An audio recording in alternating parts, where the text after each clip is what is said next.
Good evening, ladies and gentlemen. Welcome back. It is us, Dragon's Greed Gaming, here for another round of Alien Heart of Darkness.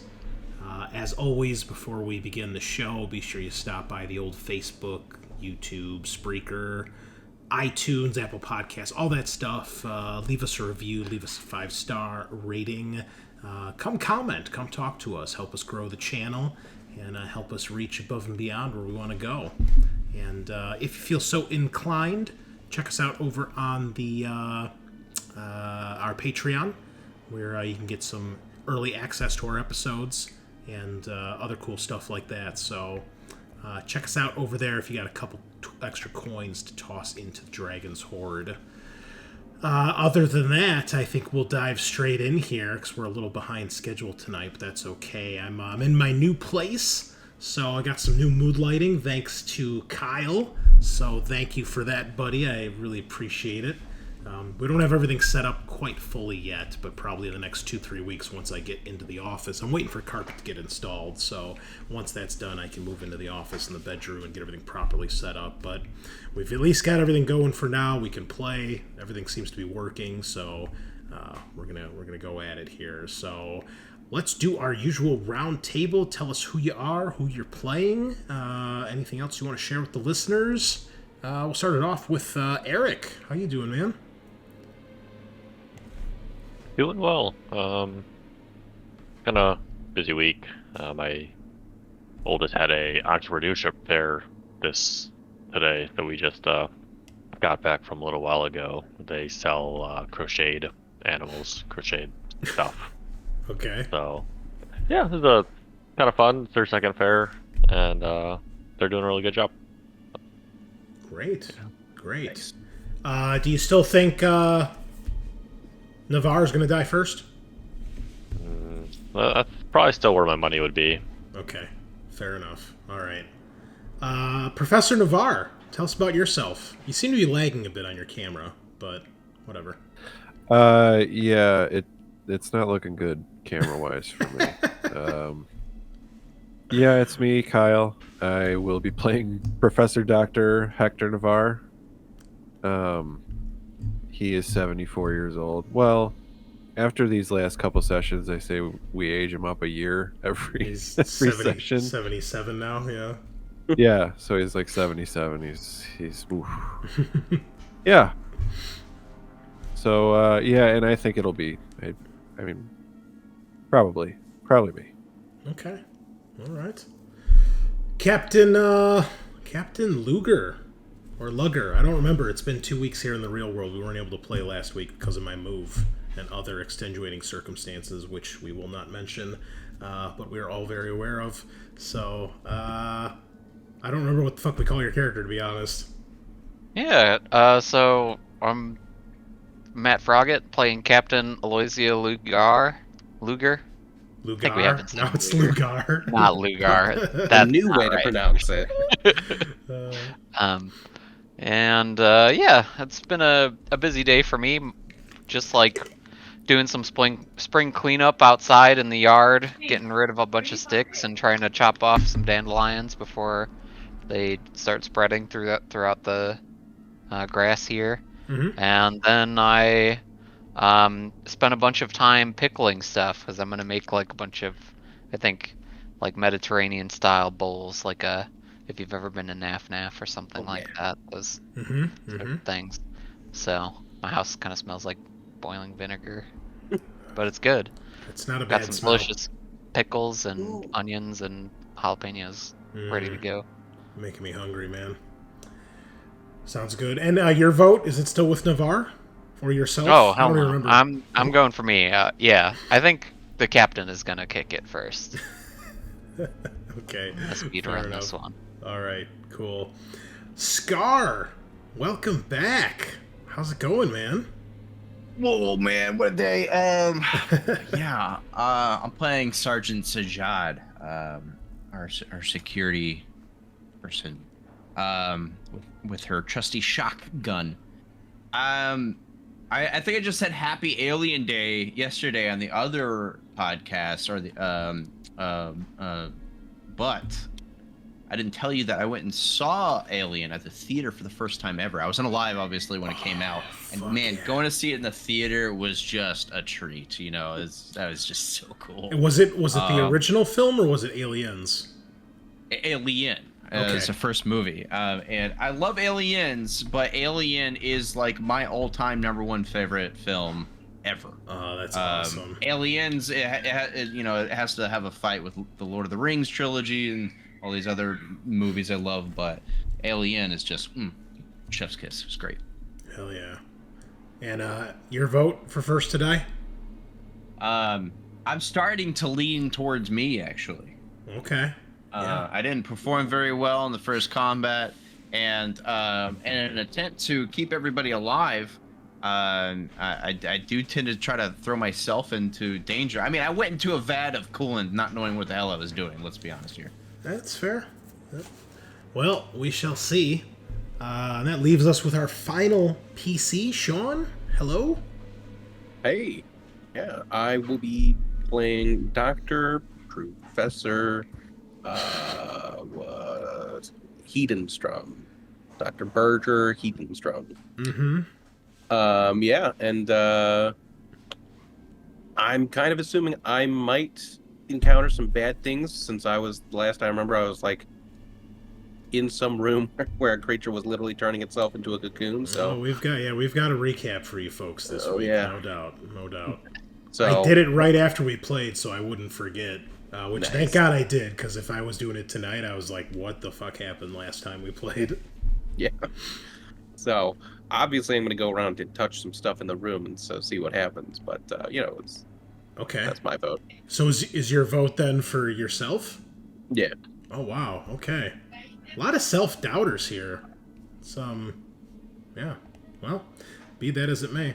Anyway, I am the Great Unclean One, your host, and tonight I'm going to be your GM as we dive into all this good shit. I moved into my new place, as you can kind of see. The background's a little different. Maybe I'll give you guys a tour once I'm actually moved in and everything's set up. But like I said, I'm waiting for carpet to get installed. So everything is in the dining room and living room right now. All the boxes, there's furniture all over the place. Because I don't want to have to move furniture by myself or pay people to move it when they install the new carpet. So I got people in here pretty much as soon as I could. But I got to wait for them to order it and for it to show up and blah, blah, blah. But hopefully by the end of May, all will be set and we can get back on with a normal life. So...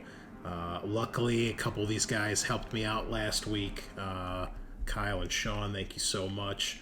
Also, our friend Matt from Gallows Geist was here, along with my buddy Zach did all the painting of the new place.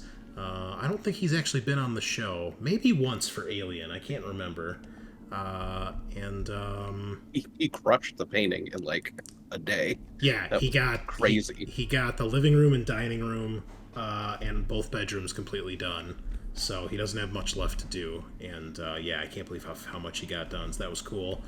Who else was here? Travis. He's been on Alien before. You might see him on the YouTube in the future when we do some Warhammer stuff. And Adam. Adam from our Shadowrun game, our GM from Shadowrun. He was here, and he helped out a lot too. Being a carpenter, he was able to assemble and deassemble a lot of the furniture. So big shout out to all you guys. Really appreciate it. Yep. So we'll have a homecoming party soon when this is all said and done. But until then, we're going to dive back into the Alien. For my sanity, I need to play this fucking game. Otherwise, I've had a shit fucking time since I've been here, people. It's not, it hasn't been great, but more on that later. Anyway, we've got quite a recap from last week. So last time, as we were here on Erebus Station, we began with Dr. Lark and Professor Hedenstrom. You guys had encountered Dr. Webb, one of the doctors that you were, sent to potentially meet with. He was sneaking around with no pants. He seemed a little crazy, a little confused, didn't seem to know who he was, but you managed to restrain him, and you managed to calm him down, thanks to Dr. Lark's talent.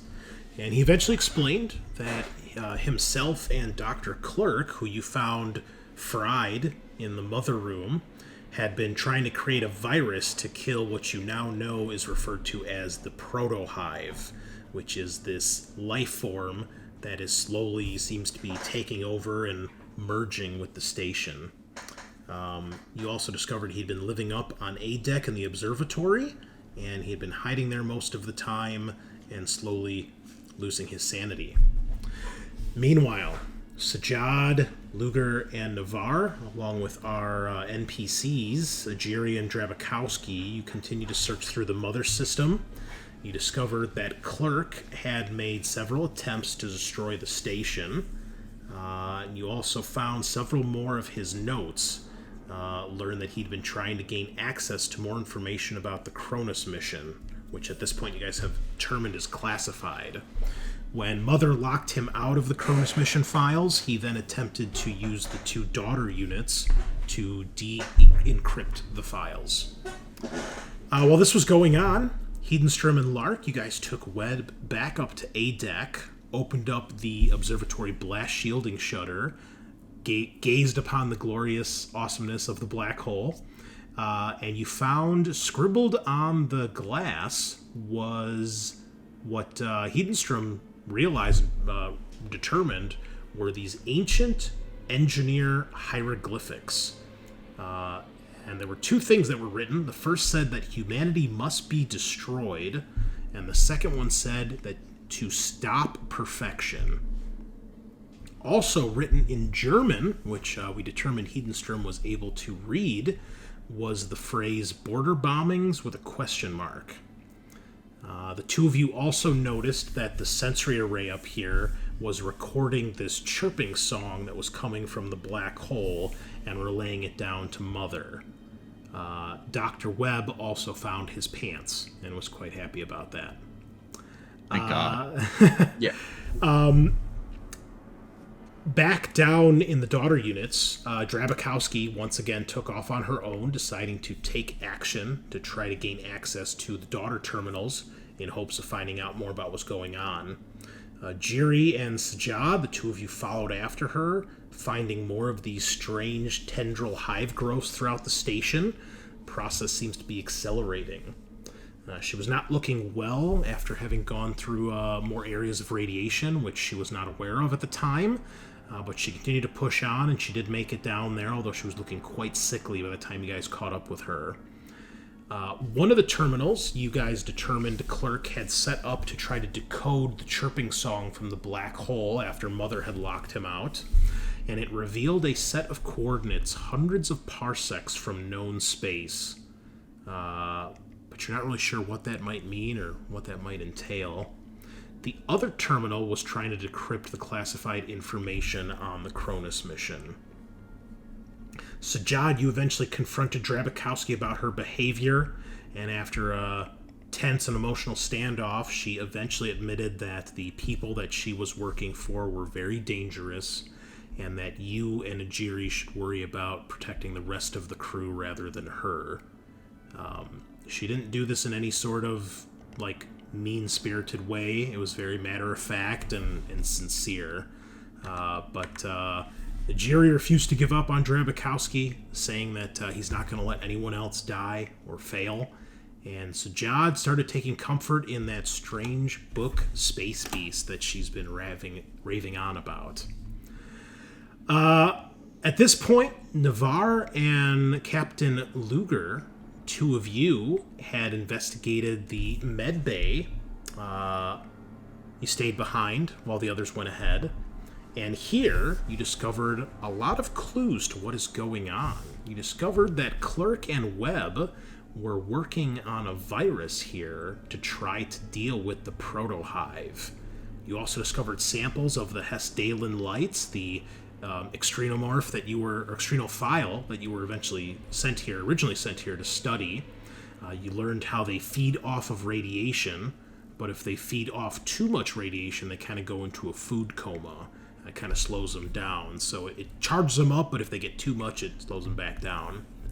You also discovered tons of notes from the 2 doctors and evidence of their experiments. including samples of a virus that they had developed and had tested, but they weren't able to make a very large batch of it. And what you ultimately discovered is that if you are to create this virus, you will need to capture a live proto-xenomorph. Most likely one of the squid babies, as you don't know how the hell you would catch one of those deacon creatures. Regardless, you need to get a live sample back to the lab in order to finalize and synthesize the virus, and at that point you should be able to create whatever sort of delivery system you feel is appropriate for trying to administer it to the hive. You know that their tests were successful, it's just that you have to kind of finish the last jump of their experiment, the last leg, so to speak. The two of you also found a stash of NDD drugs to help deal with the NDDs, should they come into play, which they have not yet. You also found good old nap relief, and you didn't share it with anybody else when you met the rest of the group. And then Navarre dropped a beaker containing a mysterious black goo, and both of you could feel it entering your orifices, shall we say, your nostrils in particular. But so far you seem to be okay, so it's probably nothing to worry about. Finally, Hedenstrom and Lark, along with Dr. Webb, headed down to Mother to try to decode whatever the sensory array was picking up, and discovered that a secret file called Project Ironfish had recently been removed or deleted. When you guys ran into Lugar and Navarre, they confirmed that your suspicions, Dr. Hedenstrom, that Drabakowski had mostly been using the terminal, and the captain had seen that file while she was browsing through the Mother system. Before rejoining the rest of the group, you noticed more proto-hive tendrils coming through, literally through the door into hydroponics. You tried to open it and it got jammed. And as always, Hedenstrom did not let us down and did a good old alien and decided to check it out. Getting down, crawling under the door, inside discovering that the hydroponics area had mutated, withered, and died into a horrible black resin-like jungle with strange black beehive-shaped cocoons all throughout the room. At this point, a horrible creature that was obviously once human, but had elongated limbs and an elongated head, emerged from somewhere in the room, began to vomit up a very familiar-looking black goo, familiar for Lugar and Navarre at least. And after watching this for several moments, Hedenstrom, you realize the creature was cocooning itself into these beehive shapes with this black goo. So, well done, guys. You got a lot of shit done last week. So, hats off to you. You got a lot of extra notes about Clerk. You've pieced together a few more things about the Cronus mission. You know at this point that the object that was brought on board was the science vessel called the Charon of the Cronus. And that when it was brought on, it was hooked up to the station's power system, and a station-wide blackout happened. The warden started freaking out and was basically losing his shit over it, yelling at Clerk and Webb. Eventually they got things going back on, and I think you found another thing or two that was all scrambled that had, a little bit more information, but you've determined those things at this point. There's a lot of suspicion over Drabakowski and what's going on, yeah, there's a whole lot of shit going on right now, so I think that is where we will pick up. We're going to pick up back in hydroponics as we see over the shoulder of Hedenstrom, who's like down on all fours as he's crawled under the door, and he's stopped as he's watched this horrible mutated creature cocooning itself. So it does this for several minutes. It takes a while for it to vomit up enough of this stuff, and then it kind of sits down on its butt, crunches itself, and then cocoons itself up with the rest of it. What would you guys like to do? Well, I would like to go start taking some samples very quietly from some of the black resin, as I can. Okay.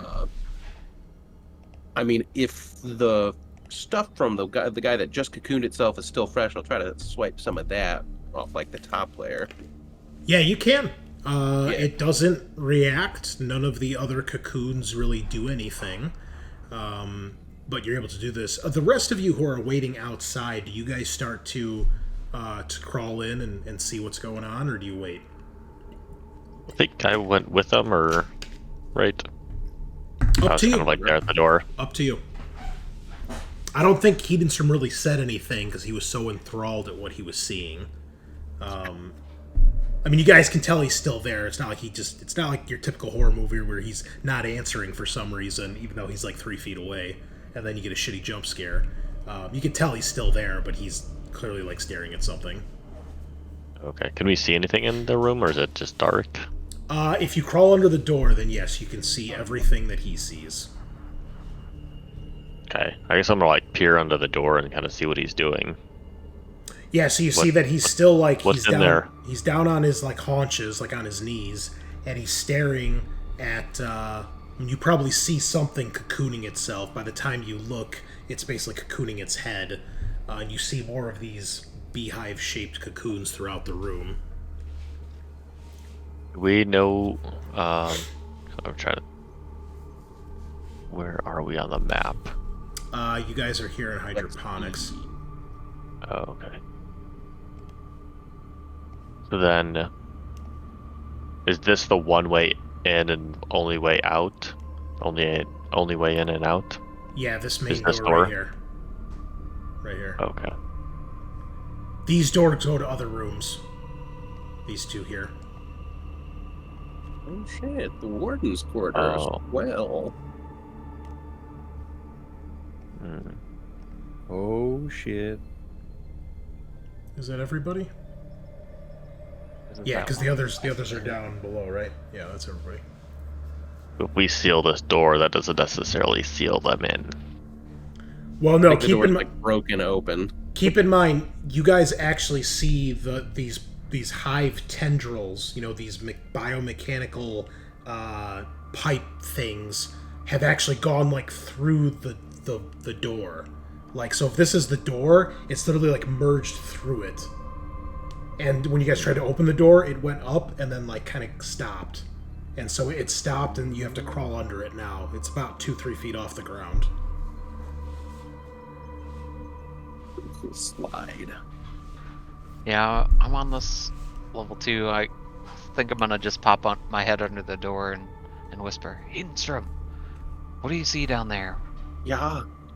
I see. Oh, some cocoons. Lots of cocoons. That don't look natural. So I'm taking some samples to see what they're made of. Also, definitely a creature is in here. But it cocooned itself, so... Oh, so you're fine then. Yeah, I'm doing great. Wonderful. Side Everything's note. A-okay. Side note, monsters are in here. Someone with a gun might want to come over here and help me out. Just a minor. Minor inconvenience, right? In Sure the wish I could Aliens help. franchise. Yeah. So, yeah, I'll just be a few minutes, guys. So I'll just, take some samples from the, like, has the actual plant life actually, like, decayed, or is it just turned into this dark matter or resin? It's turned into something else, for sure. Okay. Yeah, Yeah. I'll definitely put that in like a little test tube sample and try to figure out what that's gonna. This whole room looks like it's now one. I don't want to say entity, but it's like, you know, rather than looking at multiple plants that were obviously here, it looks like one, not one plant, but like it's described, like one jungle of black, Just resin. veiny, disgusting plants. Cool. Lark, does anybody actually go in, or are you guys just waiting outside for him? I asked Lark, do you have a gun? I do.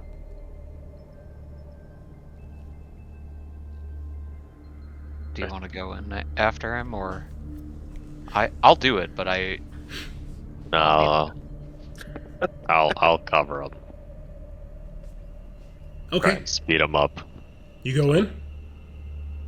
I'm gonna go in and I'm gonna draw my weapon. Just to Okay. like kind of keep my head on a swivel. All right. Well, when you get in here, it is quite the overwhelming sight when you see all these black vines and plants. You will gain a point of stress when you see that. And also, you can see the big, huge viewport that's from floor to ceiling on the far side of the wall. There's a couple vines across it, but for the most part, it's an open viewport, and you see the beauty of the black hole. So I will need you to give me an NDD roll, please. That's right. Yeah. And I have to find it. So roll a d6 and add however many times you've rolled on this table before. Well, so it says that I'm not affected by the black hole stuff. Oh, that's right. You're only affected by stress now. Yes. Not okay. Well, then you don't make the NDD roll. Oh, well, Ooh. okay. Must feel really good. Although it Yeah, probably affects you a little bit differently now, but it's not affecting you like Okay. it would if you were a human. But you can tell that it's having an effect on you that it wasn't before. Okay. Hmm.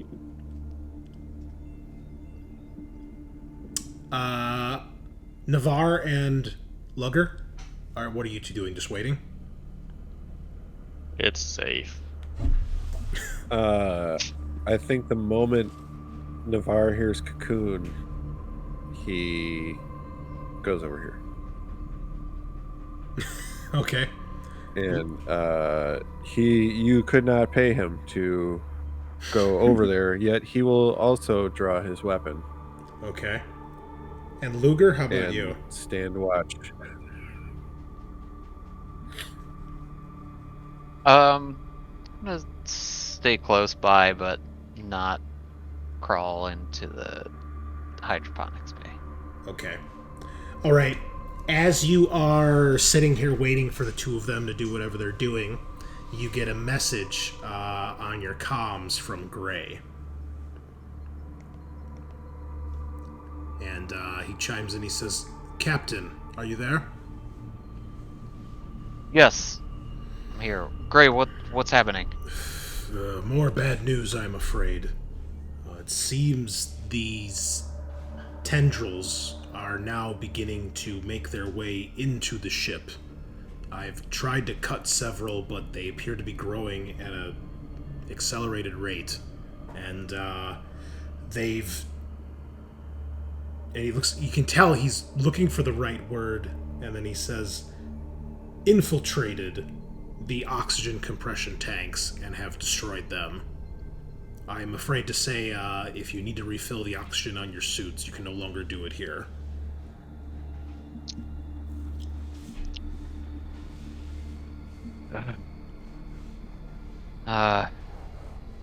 It looks Well, I like suppose- they're merging with the ship. If you can't cut us free, then I think we'll have to rely on drastic measures and continue Webb's research. I popped my head back down under the door to hydroponics and was like, "Is there anything that would that resembles the thing that the cat caught earlier? One of the." I don't know what's inside these cocoons, so maybe. You want me to just crack one open? For science, of course. I don't know. I'm gonna Should leave the could we- room and close the door. I was like, could we drag that down to the med lab and You want to drag continue a the research cocoon with? down? I mean, Oh, he's please kind of no. captured itself. Does that count Yeah. for points? It's alive, right? How big are these cocoons? Could I theoretically drag one? Yes. I mean, imagine imagine a person who was like maybe 6 to 7 feet tall, sat down on their butt, brought their knees up to their chest, and then wrapped it around themselves. So, Easy. Sure.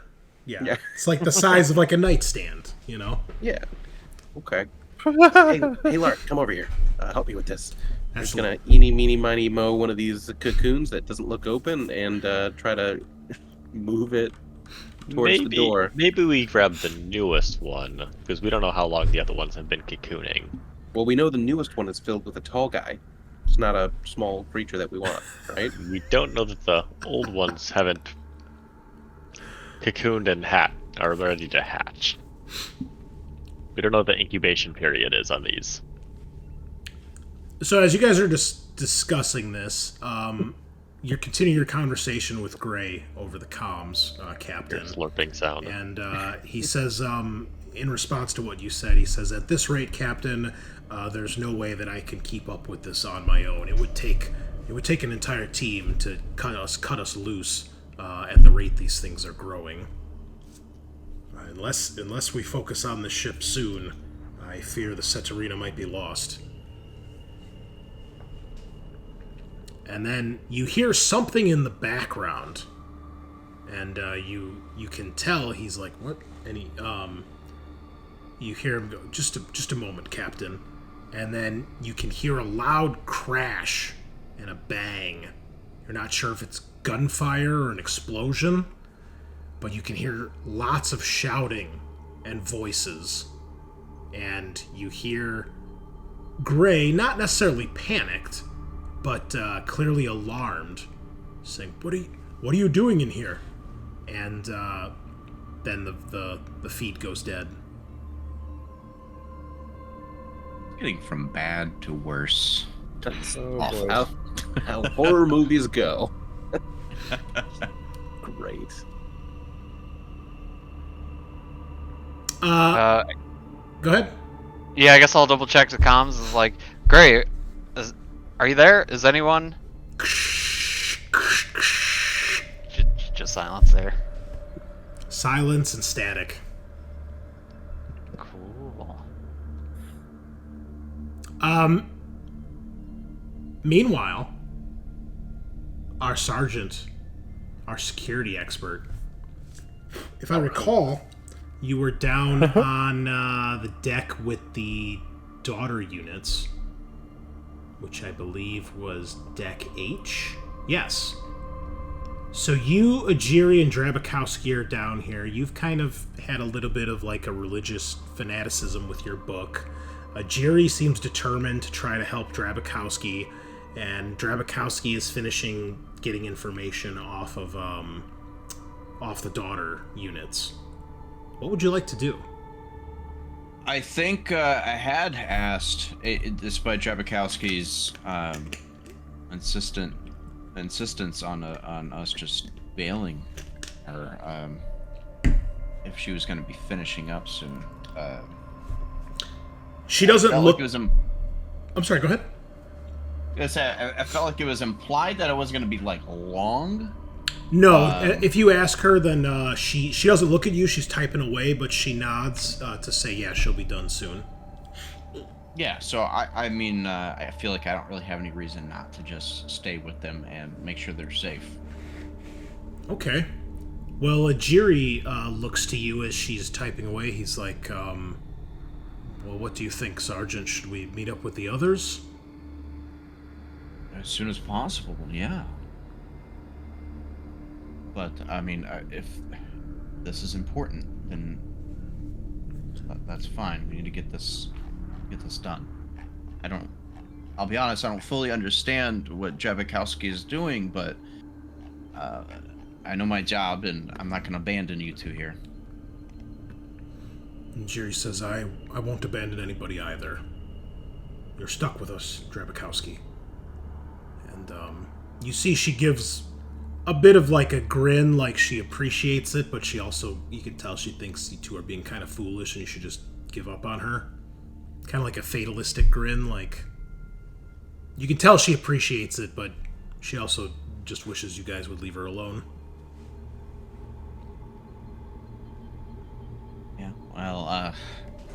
I share that sentiment. Yeah, you're stuck with us, I'm afraid. I fully intend to get both of you back with the team. I just hope they're okay right now. So do I, Sergeant. Maybe put that in your back pocket, Drabikowski. Every second, you're working on this and spending on this. We're with you, and you could say our lives are just as much as in your hands. You see, she actually, stubbornness. Her eyes do like kind of narrow and look at you, and you can see she bites her lower lip, like she's obviously has conflicting feelings about what's going on. I do not enjoy the guilt trip method, Sergeant. I got it from my mother. I would not be doing this if I did not have another choice. Look, it convinced me. Why is it so dismal? If you could just, again, explain a little bit more of the situation so I could properly prepare for maybe what's coming. Maybe it's hopeless for you, but not us. Once again, she says, I insist, the less you know, the better, the safer you'll be. If you'd like to give me either a manipulation to try to convince her, or a command to try to, enforce your will to get her to reveal something, you can try. No, I don't want to step on her toes. I'll try to manipulation, although I'm not very empathetic on both accounts. But, okay. Like, at all. Actually, it's probably not even worth it. I have an empathy of 1. You got some stress, though. Yeah, I think we'll On the plus side, keep in mind it is an opposed roll. I think I'll And just accept that we're two stubborn entities butting heads. Okay, fair enough. All right. Well, while that's going on, back up on C deck, the 2 doctors are dealing with these cocoons. And as you're deciding, should we go mess with one? Should we bring one out here? You go to grab one, Hedenstrom, and you see another one in the room begins to shake ever so slightly. And you see it begins to split down the side and crack. And it just kind of falls apart into pieces. You see inside is a person on their ass with their knees up to their chest. Their head is down. Their back is kind of to you like 3/4. And you see that they slowly begin to stand up. Their skin is very slick with some sort of disgusting coating from this cocoon.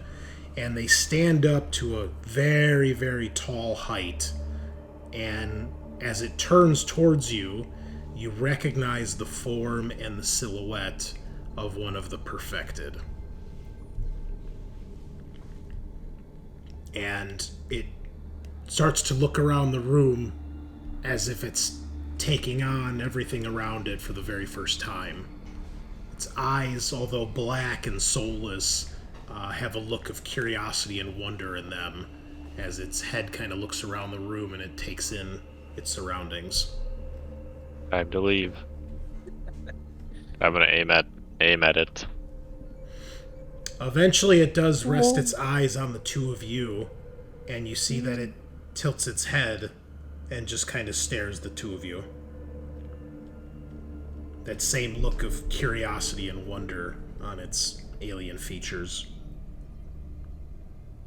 Okay, we are gonna slowly start backing up. Okay.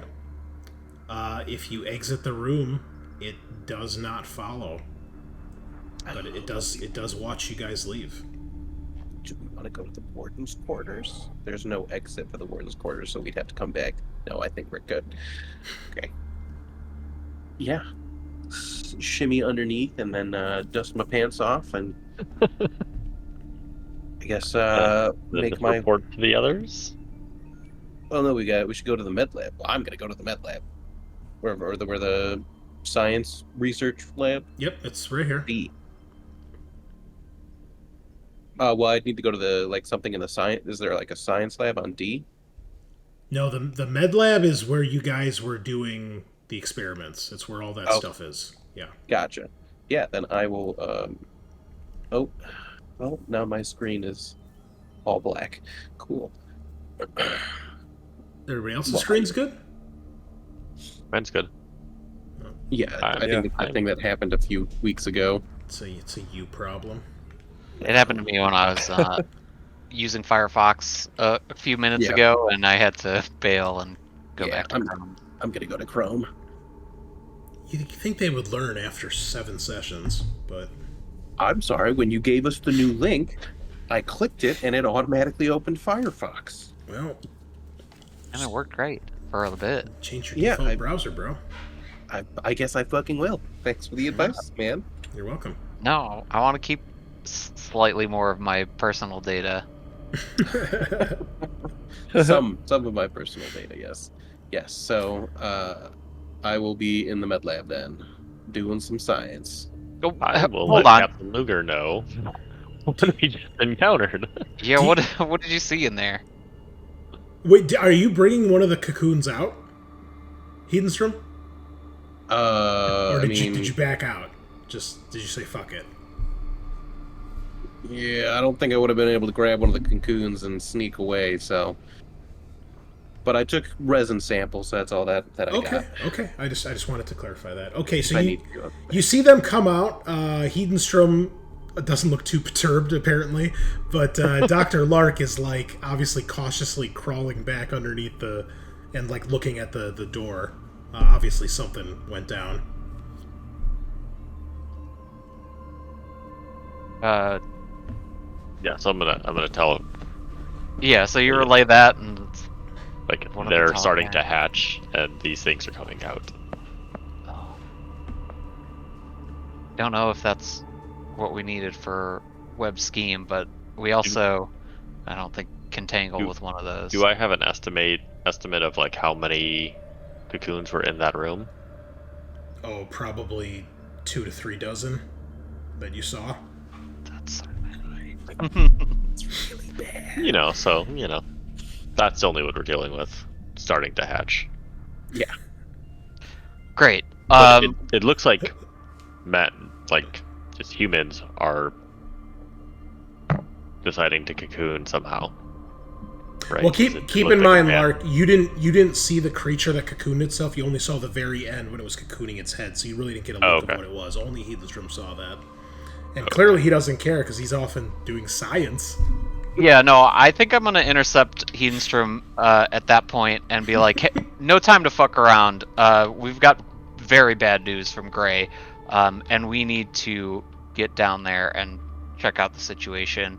What do you? What's going on with Gray? Well, we don't know. He's been possibly kidnapped or Okay, killed then you by. should go get Sergeant Sajaad because Oh yeah, her job to do security. Definitely not my job to go save someone from being kidnapped. great. What would you describe your job is? A researcher, yes, scientist. Science. Very interesting. Well, perhaps you and Navarre can share notes on the way back to the ship, because I think this is a all hands on deck kind of situation. Unless there's something more specific that you'd. Oh, I keep forgetting that Dr. Webb is with you guys too. Where's his toe? Oh, yeah. That was Dr. Webb. Dr. No Pants.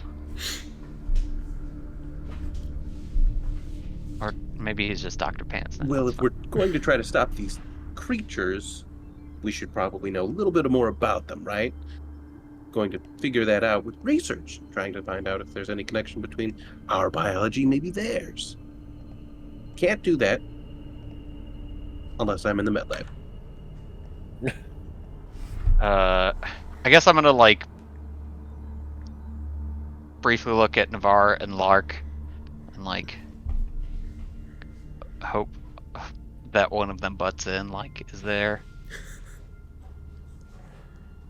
Is there a med lab on our ship that he could take the samples to?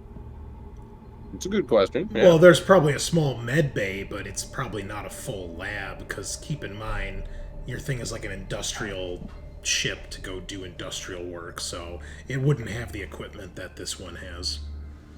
Plus, all their research and stuff was here. I mean, obviously, the notes and stuff you could take, that's not a problem. I was just say, is there anything we could just take with us that would help? We could just take it all back with us? Any, quick equipment we can unplug? Being a doctor, you would know that that is much more of a pain in the ass to do than to just use what's already here. How much time do you need? I have no idea. All right, we'll come back.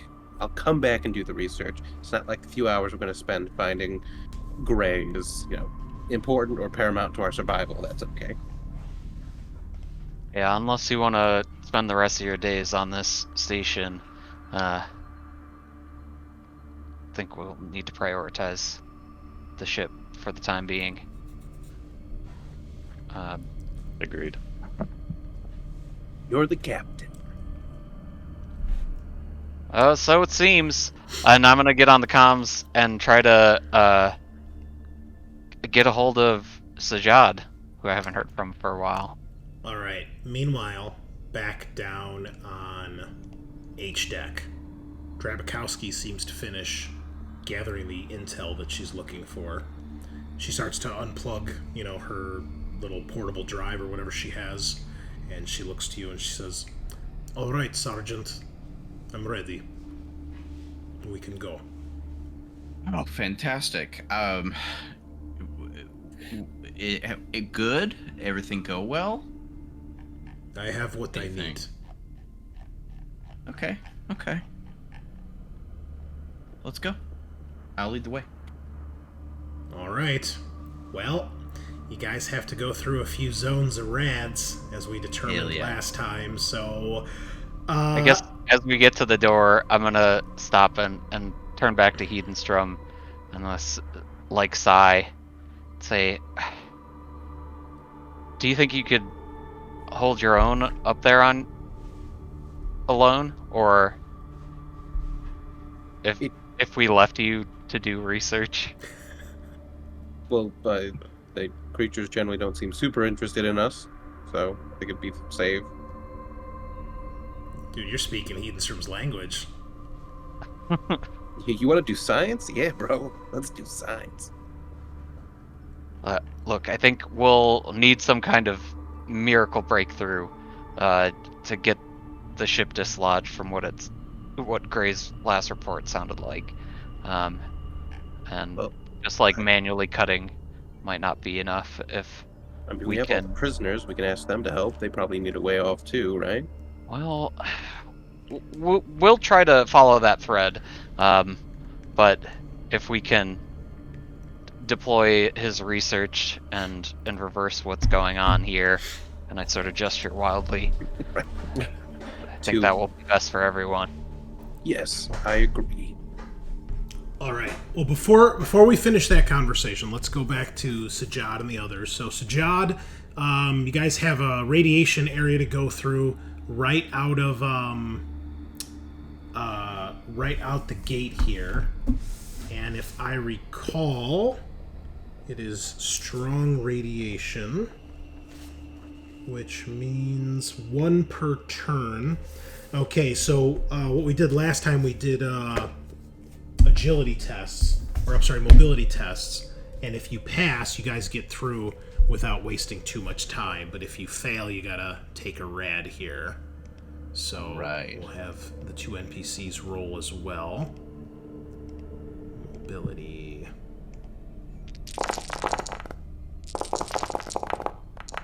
Okay. Wow. Drabakowski has 1.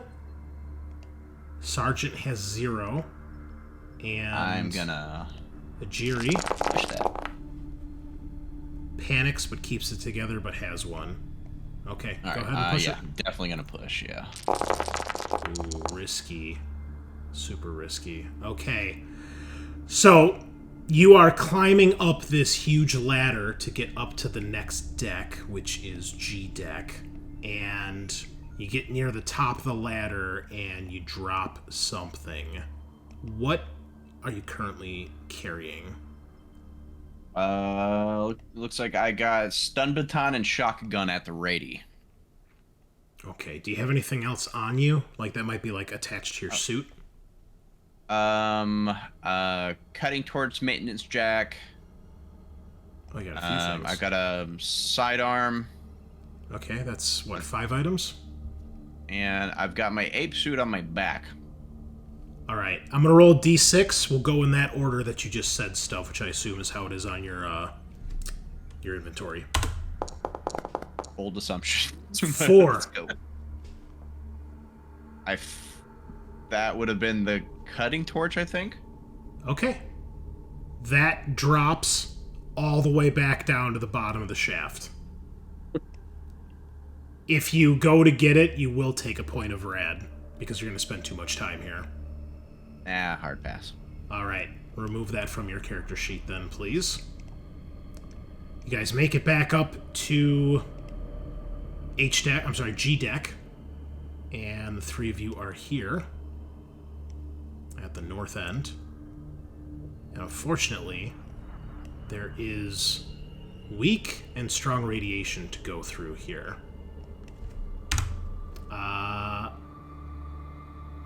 These are pretty straight points, so I don't think you'd have to test for these. So you should be okay. At this point, you get out of the area that's all jacked up with the comms, the interference, and we'll say as you guys are going through this causeway, you finally hear the captain break through the static. So, Lugar, whatever you wanted to say to Sajaad, you may do so. Sajaad, what's happening down there? You've been off comms for so long. Yeah, passed through pretty strong radiation fields, I think, messed up comms. Jabikowski went down to mother and daughter. Wouldn't leave. Our daughter wouldn't leave until the job was done. So we're heading back up. Nothing really. Well, I'll talk to you when I get there, but nothing pressing at the moment. Well, when we say there, where should we rendezvous? Because I think we're expected on who knows, one of these middle decks to help Wix overthrow Stykes and I have bad news from Gray, and I sort of do a quick update on that. And my suspicion is that Stykes has sent people aboard and raided the arena. Is that what we're flying? Yes. So you wanted? Are you leaving MedLab? Yes, I think so. The research has pointed us to potential countermeasures against the infection, and I guess, but it requires the capture of one of these like proto creatures. Well, I mean, I'm kind of worried about the ship. Can we maybe get the inmates to go with us and go see what's going on at the ship? I mean, we should probably get them in the ship anyway, right? Wait, didn't we talk about that actually? That this is not enough space for the inmates in the ship. You could get them all on the ship, but there's not enough cryopods for everybody. Oh. Maybe not. But if you think, what's the main guy's name again? I'm sorry. The big bad. Stykes is the warden. Stykes. And Wix was Stykes, the old lady that was in charge of the prisoners. If you think Stykes has a force on the ship, should we get some of the inmates to go with us and help? I mean, it's gonna be synths. Yeah, I think that makes sense. And we were coming down. We'll have to meet them and then figure out our plan of attack from there, I think. Okay, copy that. I think they're an H, aren't they? The inmates? We scooted them into the secret room on G because we wanted to vent H. Yeah. Without Killing them. casualties. Wait, secret room on G. I'm on G. Yeah. Yeah, down it's this little one. Back one through of the these. radiation. It no, wasn't that much radiation the first time. It's because you guys didn't want to have to keep going through all the radiation, and you guys were gonna make a You guys were gonna vent all the fires first, so you had them wait here because they could lock themselves in these rooms, and you really haven't spoken to them since. You did like once, and that was it. We did briefly, and they were pretty mad, I think. Yeah, they were getting angsty. Understandable. We should probably try to. Let's give them something to do. Okay, Yeah. so what is the plan at this point? What is everybody going Where do you want to to do? meet, Captain? I guess Meet on G. you all hold tight on G, and we'll meet you there. Okay, sounds good. Okay, so Sajaad, where are the group of you three going that are down here right now? Well, we were heading to the I mean, I assume you guys get to at least the ladder over the here. chute. Yeah. Yeah, to go Okay. up. So we'll probably just stay there. Okay. All right. And what is everybody else doing? Lark, Hedenstrom, Navarre, Captain, Dr. Pants, I'm going to G. going to G. Okay. I'm gonna go to the med lab, which Okay. I'm already there. Okay. Yeah, Navarre's going to meet up. Yeah, so everybody's meeting with like Sajaad and Ajiri and Yes. Dravakowski. Yes. Yeah. So that's where the party is. All right. And Captain, how about you? Yeah, I guess on the comms, I'll ask Sajaad if you can find another firearm. If you happen across another firearm on the way, that might be helpful. And I guess check in with Wix really quick one more time, just as a sanity check. Okay. You do, and there's no answer. Okay, great.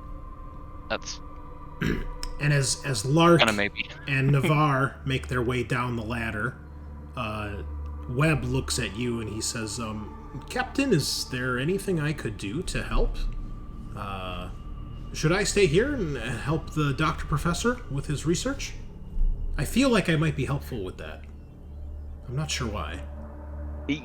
Yes, that makes sense. Really quick, do you have any opinions on Wix or Sykes?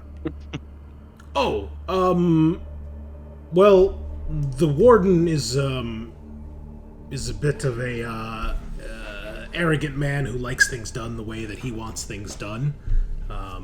He has a temper. Yes, he was not happy when there was something he wasn't happy about. I just remember him yelling and screaming and being very upset about something. Wix, I've never really had any issues with her. I mean, I don't really deal with many of the inmates, but I've never really heard of her causing too much trouble other than what she's here for. But most of the prisoners really don't give us much problems, as far as I understand.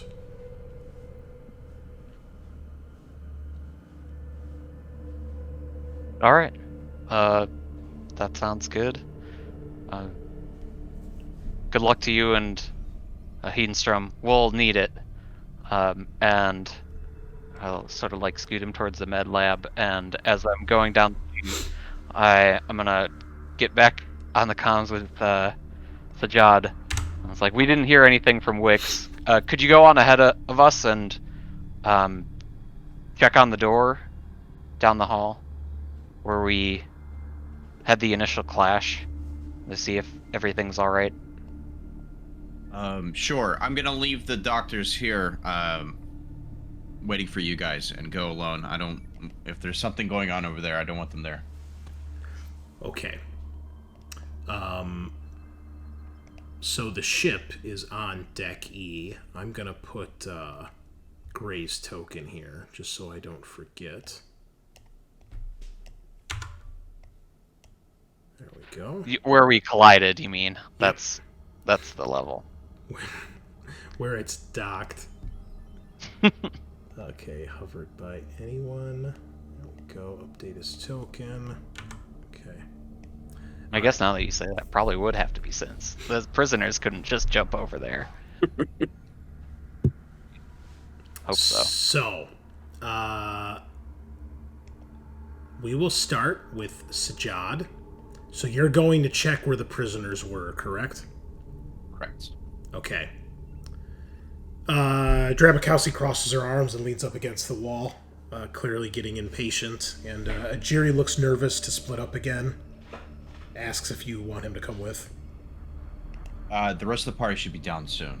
I'll just stay here where it's safe, and I'm going to check on the inmates. Hopefully, I think safe is a relative term at this point, Sergeant. That's a good point, but I'm trying to mitigate the danger as much as possible. Suffice to say, if I'm not back in 15 minutes, don't come looking. Well, please come back then. When you go through the assembly hall, you notice this node that you guys saw earlier, part of the hive, has grown larger and is taking up about a quarter of the room now, and there are big, massive biomechanical tendrils reaching out in all directions. Sexy.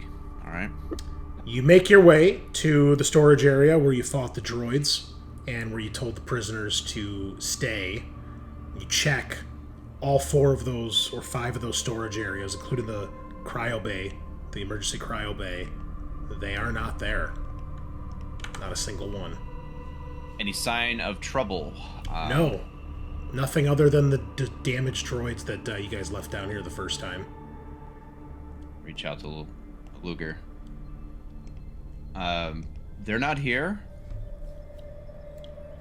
I'm gonna head back to the chute. Yes, you come up to us. We'll rendezvous on... And I pause for a bit before telling everybody to try to go to deck E with the extreme radiation and just try to jump into the ship. Okay. But that's... All right. What Well, we might want to do. you guys can get there before Sajaad and the others, because you started making your way down there. So, if the 3 of you wish to do that, you may do so. Also, I would like to point out, before you guys part ways, anybody who wishes that's with Lugar's group up there can give me an observation test. This is optional.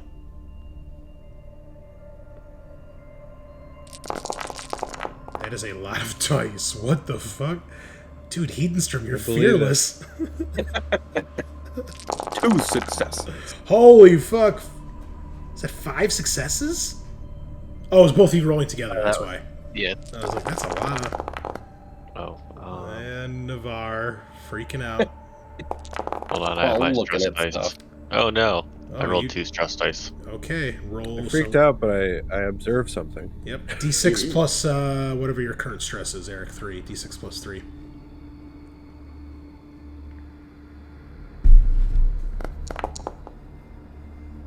Eight is nervous twitch, which is -2 to agility for a turn. I'm sorry, it's tremble, which is -2 to agility until your panic stops, which is for 15 minutes, or until somebody gets you out of your panic. So, here's what happens. All of you passed. Navarre, you've been kind of keeping to yourself, watching this all unfold from a safe distance. But all of you notice this. And for Captain, it's more that you feel this. When you're talking to the Captain, you realize that she's getting a little pale. She seems to be sweating a lot. And you can see Hedenstrom, you probably see this, or I'd say Lark, you probably see this first because you're an android. You have like enhanced senses. Hedenstrom, you probably see it when the captain tries to stop you and have a talk with you. And Navarre, you have plenty of time to watch this unfold from a distance. You can see her eyes are terribly bloodshot, and when you're close, especially for the two of you that are really close to her, it's black veins rather than red veins that you see in her eyes. Captain, is everything okay? You don't look well. Lugar, you're feeling a little dizzy, a little weak, perhaps a little winded. No, I feel awful. I can tell you. When did that start? Since when did what start? The feeling like shit. Was Oh. it? In a sense, as soon as the ship was crashed into Crashed? the station. My That's day's sort of gotten where progressively worse since then. I agree. Yes. Okay, you've got like black veins in your eyes, which isn't normal. It's not? I'll sort of like try to find a mirror in the med bay or something, and Yeah, like sure. Let's go to the med. do a Let's go to the med bay. self-inspection. Yeah. Yeah, you see it. Is there like something in the med bay we can use to like give her a quick medical check? There Maybe are- you should stay in the medbay with Hedenstrom. There are two of the auto docks from Prometheus. Ooh. Yes. Why don't you get into the auto dock? We'll check you out. Right. Well, I guess before I do that, here, take one of these for good luck. Or, like, have one of these. You don't need to take it now. And I'm gonna pass over one of the, like, Chillexes or not Chillex, whatever the... Nap relief. The one for stress or the one for the NDDs? One of each, I guess. We should Okay. probably want to spread them around. The Chillax is for the NDDs, the nap relief is for the stress. That's good. Holy shit. Okay, yeah. So put her into the auto dock and spin it up. Give me a medical aid with +3 from the auto dock. Okay. I think can we meet should- up. I can meet up with Sergeant while you guys finish up here. Back him up. Seek cover. Shit. Oh, you panicked? Yeah. Okay. Oh, you hit... Yeah, so you start to scan her. You did roll a lot of successes, though. So you start scanning her, and you start to see the results of the scan, Hedenstrom, and you're like, oh shit. And you guys see Hedenstrom backs away, and actually backs... wait, which deck are you guys on over here? Probably, I would say, backs into the recovery room, like, away from you guys. So who's still up here, then? Navarre, are you staying here, or are you going down with the android? I think, which way is, Sajaad and, Ijiri and everyone? They're down the ladder. Well, Sajaad, Yeah, yeah, that's where I was gonna head. yeah, me too. Okay. Yeah. Follow down towards the Okay. deck G. Just meet up with them. So it's just Lugar and Webb and Hedenstrom then. So Lugar, you see Hedenstrom back away, clearly like terrified. And you see Dr. Webb looks a little curious, and he walks around and he's looking at the monitor, and his eyes go wide with obvious concern and or fear. Meanwhile, Sajaad, you meet up with your two doctor friends, and you can see they're waiting as you left them. No prisoners, No. Change of plans. We're gonna go ahead and go up. Meet the others then. All right. Right now. Okay. You guys make your way up. We'll say you guys are all making your way to the residence where the ship is, so we can put you guys here. I also wanted to point out, I'm sorry, I forgot one very important thing, Sean, for you. As this has all happened, when you went into the hydroponics, the cat did not come with you. Oh. When you come back out, you see that the cat avoids you, definitely avoids Lugar, and actually goes with, let's see. High, it's going to be Navarre. Low, it's going to be Dr. Lark. Dr. Lark, you have a new friend. Ooh, I've been betrayed. Yeah. Just too many risks for that cat. It knows. So, the group of you all meet up pretty much the same time, we'll say. So, Navarre, Sajaad, Dr. Lark, and the cat. And I think that's it. Oh, I'm sorry. Ajiri and Drabakowski. Now, because this is the damaged deck with no gravity, keep in mind, you do need... this is exposed to space, so you need a suit to get on this floor. Does everybody have a suit? Mm-hmm. All right. Yeah, Sajaad does. Everybody give me an air roll.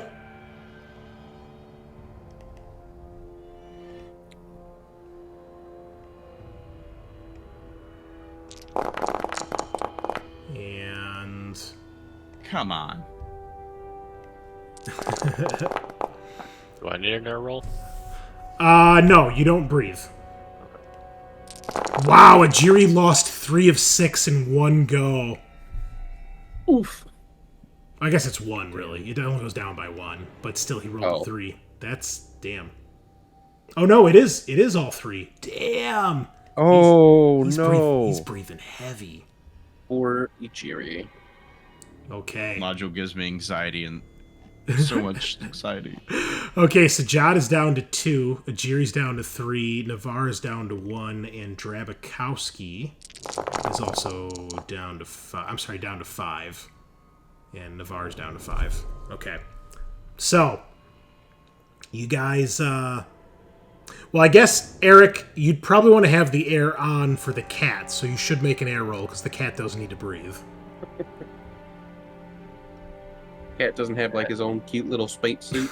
A little Man, cat cosmonaut. if this cat uses up all my Please air, make I this can't trade canon. suits with you guys. Oh, that would be hilarious. Oh, there goes 1. Okay, But you could trade the cat with someone you could, yes. and use the airless suit. Okay, the other thing I'm going to need, this is extreme radiation, so there's no avoiding it. You take a radiation every round that you're here. So I will need everyone to immediately take a rad.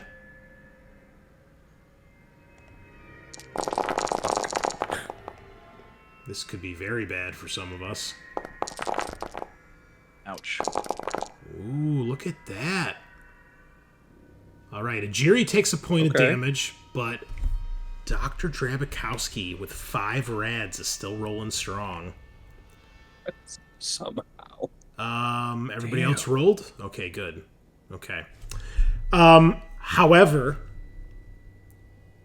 I will need a more mobility test. Well, remember, it's every round, and you can only move 2 zones in a round. It's going to take at least 3 to get into the ship, so I'll need everybody to make a mobility test, and if you fail, you will also have to make another rad. Keep in mind, there's no gravity, too, so it's not exactly easy to move around here. Oh, nice. I'm helping everybody. Oh, everybody's rolling like pros here. Gross. Oh, Wow. hell yeah. Look at you guys go. Oh, So I rolled you a just have to 1. whine. All right, Drabikowski's got 3. Ajiri has 3. Navarre has 2. Sajaad has 4. And Dr. Lark panics. I don't see your roll, though, Dr. Lark. 4-2-1. Oh, there we go. You got 2. Okay. For your mobility. But you panic, so please roll panic for me. Okay. You are currently suffering from 8, so it goes up to 9. You drop an item. What are you carrying? What do you have on you? I have my pistol, stun baton. I have some never sleep pills, flashlight. Yeah, those are probably in a pocket. The flashlight, okay. A Siegson PDAT. That's probably big enough you could probably lose it. That's 4 items? Alright, we'll roll a d4. Just go top to bottom in your inventory, whatever it is. Okay. Whatever 1 is. My pistol. Oh no, it comes loose and it goes floating away out into the vacuum of space, never to be seen again. God, we're all losing our guns. Yeah, you're trying to rush. But on the plus side, everybody makes it and nobody takes any more rad damage, and you get to the ship. When you get there, it looks like the entrance you guys used, the airlock, looks damaged. And that is where we'll take our break. So grab some Dr. Pepper, and we'll be right back. Right. All right, boys. It's messed up. I feel like we just need to be put out of our misery. Like, We'll turn off the stabilizers and just let it fly into the black hole. God. Yeah.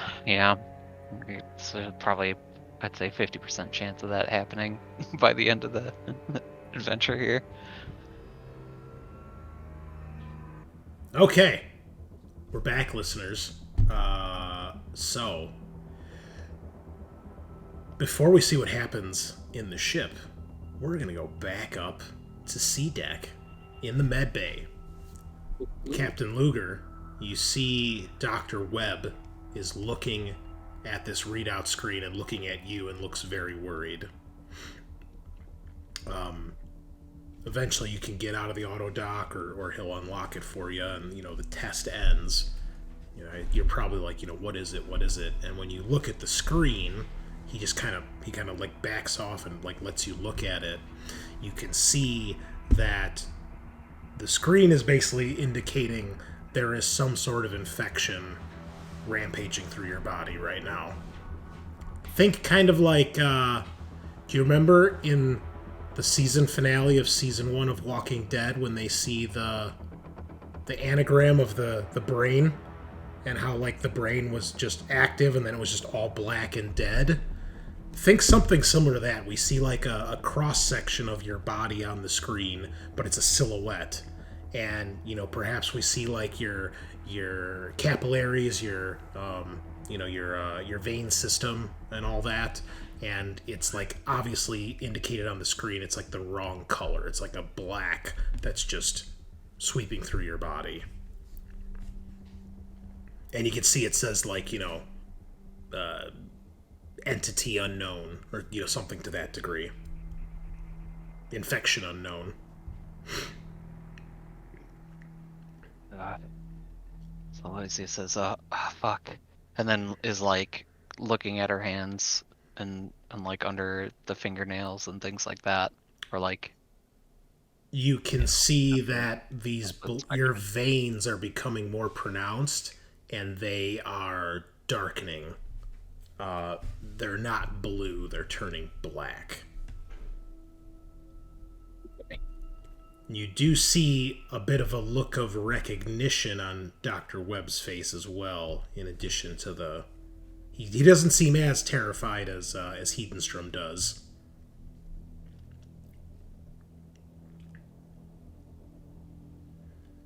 I guess I ask him, Navarre said your research could counteract something like this, maybe? If we had a specimen like the I don't know, another small creature. Well, I'm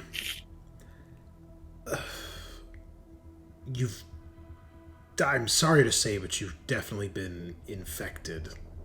And based on what I've learned so far, which is weird because I'm not a doctor, but I feel like I was helping another doctor. I don't... And he looks down at his tag, he's like, wait a minute, I am a doctor. Huh. Why didn't you tell me? Professor Doctor! And you're in the other room hiding. So he quickly... Open the door. I definitely told you. Anyway, I'm pretty sure you've been infected by the Draconis strain. You're showing all the symptoms of it, but it's highly mutable. It's unstable. I can't quite predict what might happen, but in theory, if we can make this virus, it could potentially counteract what's happening to you, but I haven't done any tests like that. I don't know. We were so focused on dealing with the hive, we didn't even consider any of the other things that can happen. At this point, we'll say, Hedenstrom, your panic starts to subside, and eventually you can come out of hiding, so you can drop the panic on your character sheet. Okay. And yeah, you can see on the readout of the auto doc, she's clearly infected with an unknown pathogen. Okay. Yikes. Does the auto doc take like blood samples? Sure, it can. Yeah. Okay. So I guess look into that and do some tests on that while I'm doing tests on the other stuff to see if there's a way of combating her infection. Okay. I was gonna say, do you need me here, or is that enough to go? Webb looks over to you, Hedenstrom, and then back to the captain and says, no, I mean, we have samples of your blood and such. That should be enough to work with. But I mean, I can try a few experiments perhaps, but I mean, if we can get the virus made, we could test that to see if it cures you. Otherwise, we'd kind of be starting from scratch. Not that, again, I don't know if the virus will work for your problem, your infection, but it would be faster to do that than to try to just focus on yours. And I don't want to sound cruel, Captain, but considering what's going on here, I think we should focus on this because it could potentially deal with all of our issues. Of course. But that means I can leave. And I say good luck and sprint and jump into the chute and try to catch up with the folks on Becky. Okay. So Hedenstrom, you and Dr. Webb get to work, and you see he seems to start being more himself. He's seeming more confident, and I mean, he didn't seem incompetent. He clearly still retained his knowledge, doctorate knowledge, but now he seems to start remembering and kind of getting his old self back. And you can tell he's very comfortable in a lab like this. And the two of you are probably working fairly well together. Is there anything particular you want to do while you're here, other than kind of prepare for a sample and hopefully finish this virus? Yeah, I'd like to see what that resin stuff is actually made of. If it's similar to the metal or the sample I took from the Deacon. That is going to be I would say you can do either medical aid or you can do observation or comtech. We'll assume each of those is a different method you're doing in the lab. But they can all help. So whichever is best for you, you can do. Or if there's one you think Hedenstrom would try. I would like to use my breakthrough talent once per session. You may automatically pass an observation roll of your choice without needing to make the roll. Okay. All right. So I don't have to panic when I roll 1 on my stress dice. Okay. So what you are able to determine is the cocoon itself has traces of the 26 Draconis strain in it, which, with Webb's notes, you have learned that it is this black goo that supposedly comes from the Draconis system. Theories that it has something to do with the engineers, but ultimately it acts as some sort of biomutagenic accelerant and can rewrite DNA of creatures, but it seems highly unstable and highly unpredictable. What they've done, and it seems perhaps learned from some of the Cronus mission, is they've kind of tried to reverse engineer it, and they've used it in a way to combat the proto-hive. What you can tell is that the creature definitely was a person, and they were infected, and from the notes and everything, you can tell the Hesdalen lights are messing with what it normally does. So what you learn is that if you're directly exposed to the black goo or the Draconis strain, it might do one thing to you, but now that the Hesdalen lights are involved, it's changing that a little bit. So you kind of, in essence, have like 2 or 3 different sub-creatures of the same thing, which is a horrible mutated monster. You can tell that these things are then cocooning themselves and mutating into perfected, and that seems to be their life cycle. They don't really have a gender, so they don't reproduce like a normal creature would. So this seems to be how they're trying to increase their numbers. And it's obvious to you what you've seen is they are definitely sentient, and they are definitely intentionally trying to grow their numbers, which doesn't sit well with you. That feels wrong. I think that's about everything. Yeah, I'm just looking through the notes here. So the theory that you and him have is that, okay, if we complete the virus can deal with the proto-hive, which in essence is something that's mutated from the strain and from the Hesdalen lights. It could potentially do the same thing to the infection that's running through Lugar's body, but Lugar is being affected by something slightly different. So, but what you can tell for sure is that this infection, if it goes on, is probably going to turn Lugar into the thing that you saw cocooning itself. You think that, based on all the notes and what Webb is telling you, your best educated guess is that the next step is horrible monster with elongated limbs. Great. And then black beehive cocoon. And then perfected. And then profit. So, with that breakthrough, we're going to go back down to Deck E, where all the fun is going on. Good luck, boys. So, before Lugar gets there, the group of you see the ship. The airlock is damaged. I assume you guys are going in? Right. Okay. The group of you get inside, obviously eager to get out of the radiation. You get inside the set arena, which there's a picture somewhere, but I don't remember where it's at. Here it is. Yeah. Nothing really matters. But you guys get inside.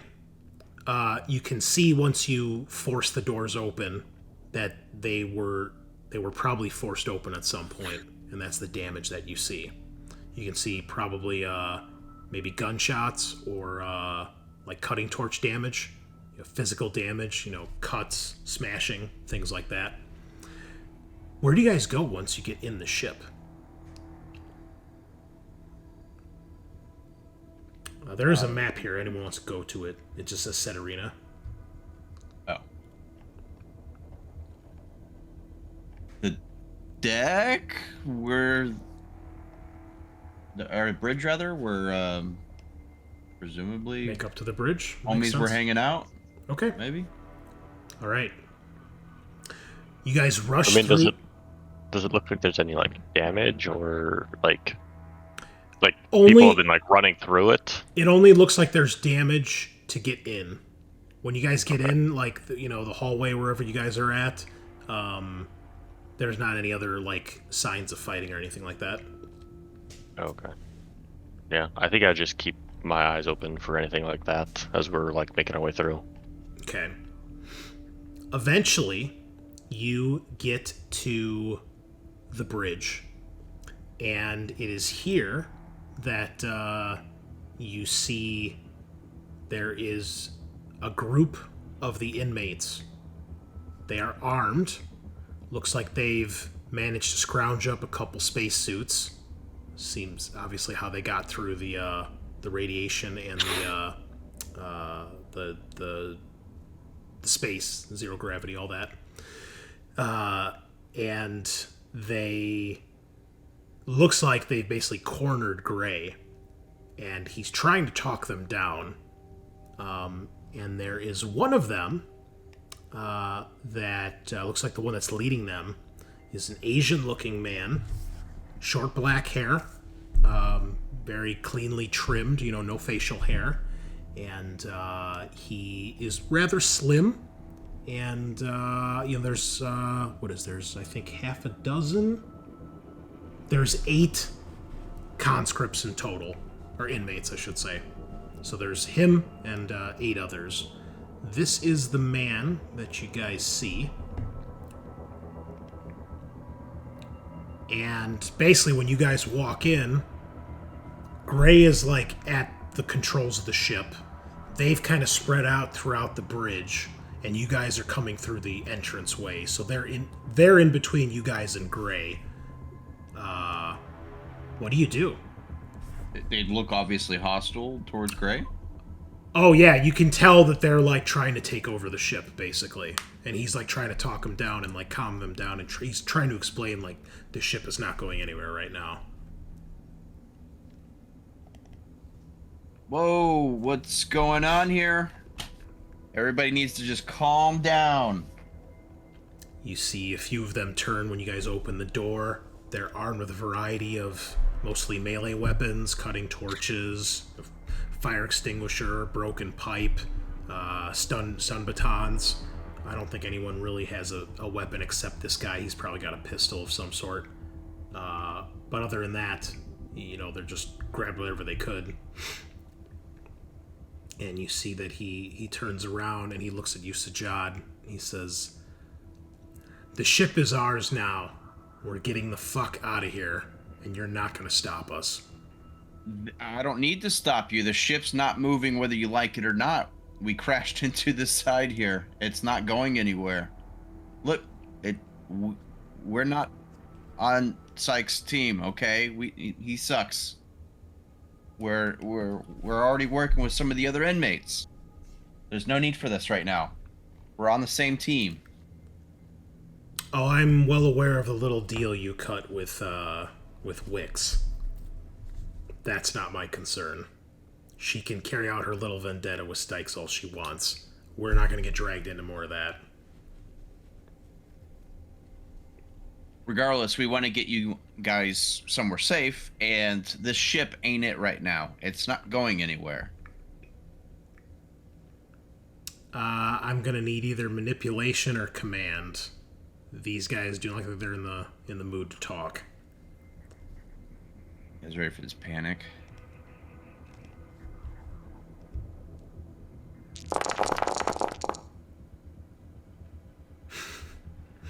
Okay, you Drop pass. item.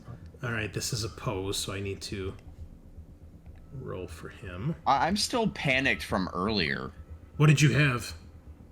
That was is the same thing. That goes away as soon as you get that, because that's not a remains in play. You just drop the item and then your panic goes away.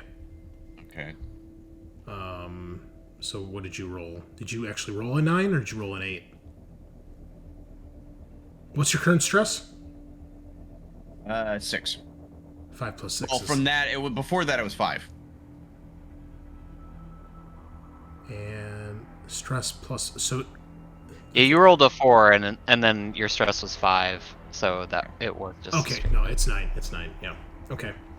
This is opposed, so let me roll for him.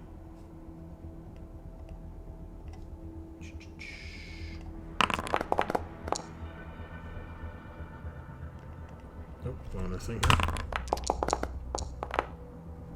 Okay. You can see his body language lessens a little bit. The tension in his body lets up a little bit. He still has his gun aimed, but he seems to relax ever so slightly when and you can tell it's because you're mentioning, like, hey, the ship is not going anywhere. And he's like, what's it going to take to get this thing moving? What we're trying to figure out.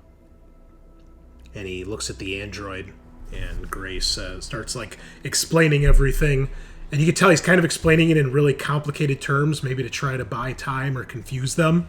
So he's getting very technical. And finally this guy's like, break it down for me, robot. Simple steps. What do you need? And you see Gray kind of looks over to you, Sajaad, across the room, like kind of imploring for help, but it looks like he's about to kind of try to explain it a little bit easier for them. Unless you do anything. I don't want to jump these guys. Oh, you don't have to. I mean, if not, he just kind of gives you a look and then he starts to talk. I'll kind of start rounding. Like, are they between us and Gray? Yes. Yeah, I'll kind of slowly kind of start rounding around towards Gray. Okay. The situation has been diffused enough where they don't, like, immediately attack you and they let you pass. You know, so at least you get around, but the others are probably staying there. At this point, Lugar, I'll need a rad test for you because you're going to be running through that.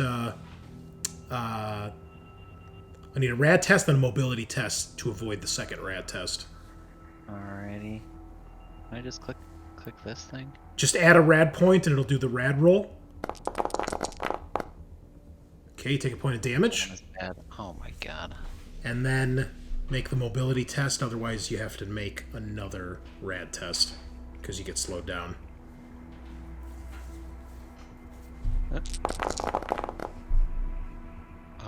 Very cool. 0 successes. Do you wish to push, or do you just want to take the rad? No, I don't think I can do that. I think I'm gonna push. Good call. Okay. You get into the ship, you can see there's been damage to the airlock. Eventually you rush down the halls, and you meet up with the group, and you see the standoff going off. Or going out. Wait, really quick. I've got a stunt here, I think. Mm-hmm. Can I get a +1 modification to a later skill roll relating to this one? Sure. I imagine I'll be taking it again in the near future. Absolutely. Absolutely. Okay. Well, That's all. You reach the bridge where this standoff is happening. Gray is explaining to them in rather simple terms what you guys need to get the ship up and running. Wasn't there someone else on the ship with Gray? Originally it was Drabakowski and Ajiri. Okay. You guys left them all behind, but then that all started. So, what do you guys do? I fill in Lugar. I don't think you have to. I think Lugar is able to piece this all together. Okay. Yeah. You're not, like, stopping while they're, like, they've got guns pointed at Gray demanding stuff, and then you're like, hey, Captain, by the way, they're not happy.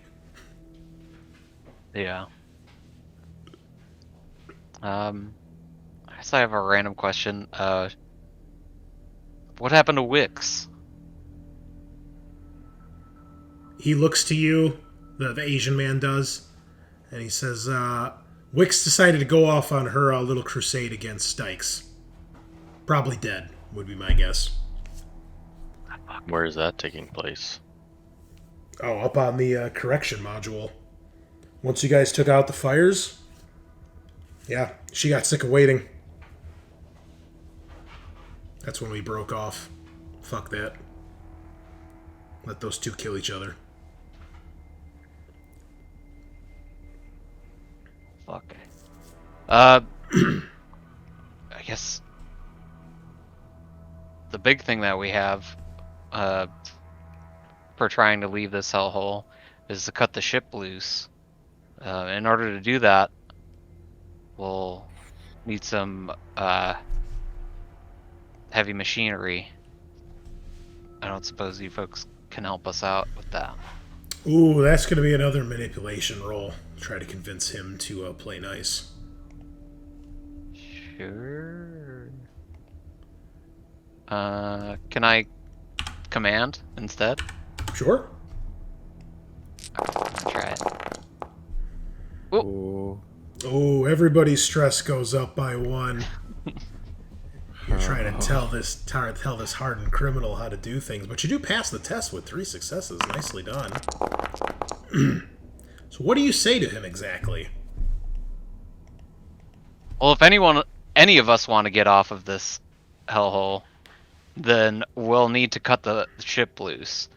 And unless you fellows brought an entire fleet of arms and appropriate cutting torches, we'll need something a little more heavy duty to loose the ship from. And then just sort of gesturing all the wreckage and tendrils and whatnot.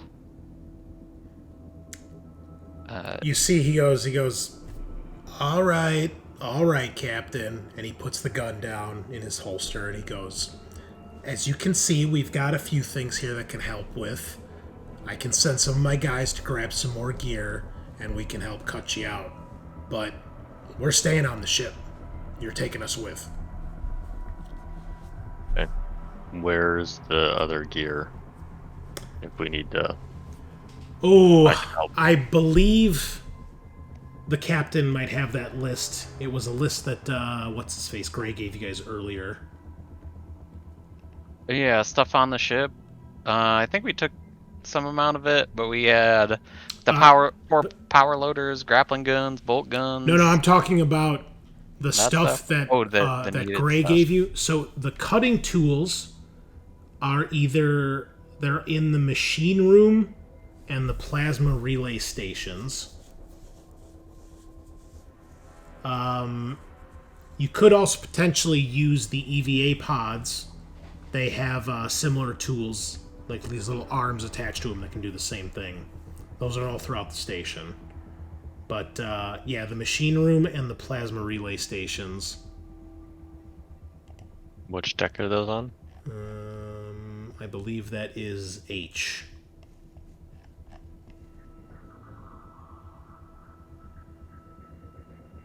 Yes, plasma relay stations and the machine rooms are on H. It's actually where you met the prisoners originally.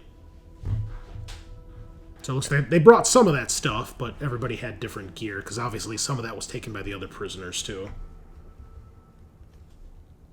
I mean, I can go with some of the prisoners down to H. He says... Carry some of the stuff. You see this guy, he's like, all right, Doc. Take half my guys, they'll come with you. The other half will stay here, we'll get working. And you see he like nods to them, and he looks to Gray and he says, all right, robot. Tell him where to go. What you need done. And you see Gray looks to you, Captain, like, you know, kind of like imploring, like, is that okay? I ask, it's like, when you say we, it's you 9? There's 8 of them. Oh, 8 total. Yes. Or including the Yes. head guy. Yes. Okay. Cool. And yes, he just means he does not give a fuck about the other prisoners. That is very clear to you guys. Well. Yeah. Let's see what we can do. You drive a hard bargain, but okay. All right. And you see that the other 3 guys that stay here, he sends them to work, but he doesn't actually start doing any work. He's like overseeing it. And then 4 of them will come with you, Dr. Lark. So Sajaad, Navarre, and Lugar, what are you guys doing? And Sajaad, at this point, you would see Lugar is not looking great. What happened to you? It's kind of a long story, but I think it'll be important. Not just to try to free us, but I think we need to find one of those specimens for the eggheads to research their virus. Okay. And And look, Sajaad, she kind of gets quiet. So Trabakowski went down to Daughter to get something, and I kind of give you the lowdown what we experienced.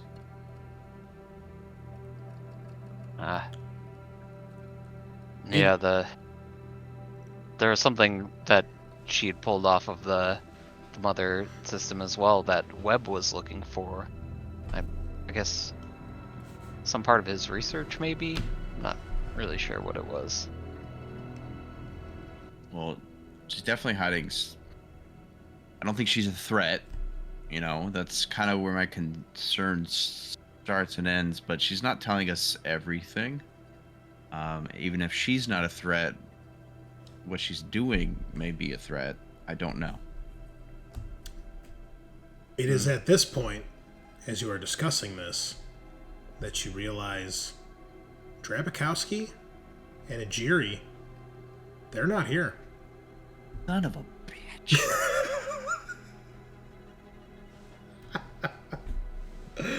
I'm sorry, Sajaad.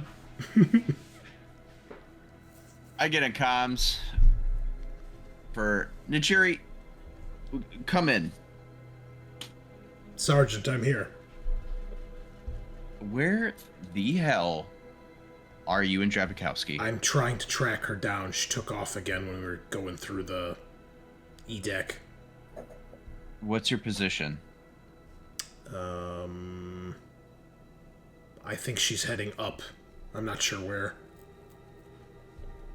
I kind of look at you guys. You mean up the station? Yeah, up to a higher deck. Up to Palms? I think Navarre would just take off. Peace! Just, like running? Or like just casually walks away? Like found an starts escape pod and Right to the black hole. No, like I think he would sigh a deep sigh and look at Sajaad and say, I've had it with her running off, and would walk and start to pursue her, I guess, if she's going up floors, or if she's going up. Wow. Okay. Dr. Lark, are you going down to the lower deck with the prisoners? Okay. yep. So I Sajaad think the and professor's going to go kill Trabakowski, so should probably go.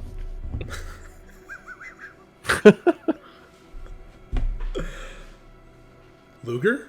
How about you?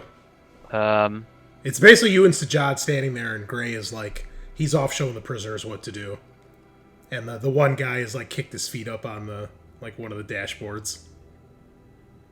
yeah, I might need a quick breather. I don't want to go through the radiation zone with a single hit point to my name. So I think if I Sure? could... Trabakowski's been doing it for like the last session and a half. Well, he's got a death wish, clearly. And I mean, I guess I kind of do too. Damn it. Should we change our votes? Trabakowski's going to be first to go? Let's fucking go. Oh man. I will ask Gray. What was the air filtration system has been compromised? Yes, the oxygen the stations to refill your suits. They've been damaged beyond repair. She kind of looks at her indicator for O2. It's like, can we do anything about that? Well, let me see. There's life support from the station on Deck C. I'm sure you could refill your suits there. Good to know. Okay. But we won't be using the Setarinas anytime soon. Okay. Well, Captain, if you need the rest, I understand, but I better catch up. Okay. I understand. Keep me updated. Hedenstrom. Anything else that you and Webb are doing? And you guys can't proceed until you get a live specimen. Right. And there's not really anything else I can do with the research. You think At you've this learned point, about right? all that you can, unless there's anything you wanted to ask that you might not recall or need a refresher on, but yeah, there's really not much more you can discover. Okay. And the chirping echo or the song was being was it being monitored or decoded by mother, so the thing right here, or was it by daughter? You learned that it was being sent to mother and then decoded by daughter. Okay. And when you went down to mother, the information was not going anywhere because the file that it was going to was taken. That was Project Ironfish. So you know it has something to do with Project Ironfish. You set up a new directory for it to go into, so it's collecting the data and actually storing it again. You're not sure if daughter is still decoding it, if that has to be set up again. And you probably have pieced together at this point that that's what Drabikowski was getting from daughter. Bastard. So, yeah, can I go check on the mother and see if the daughter's decoding it? And if it's not, I'll reset that up. Sure. Yeah, we'll do that. That is, what is it, deck? Oh, it's on the same deck. So, Yeah. Yeah, it looks like it's doing it again. Cool.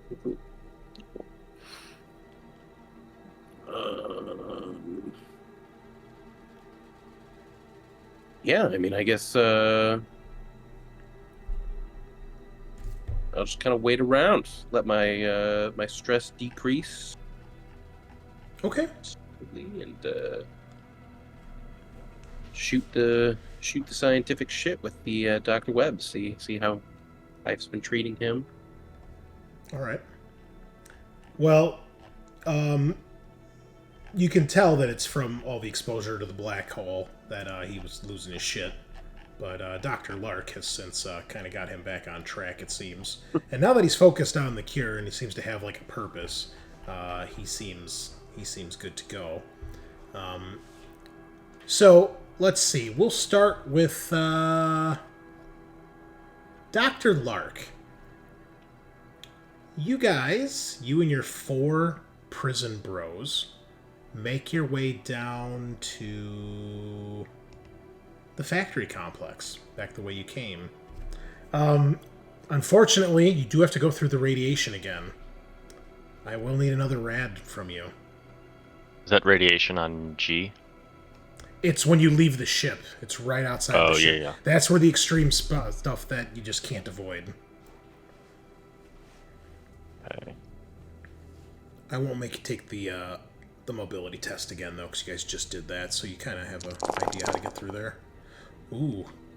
2 points of damage to Dr. Lark. Probably some of the conscripts are not looking too hot either. You can delete all these. Okay. All right.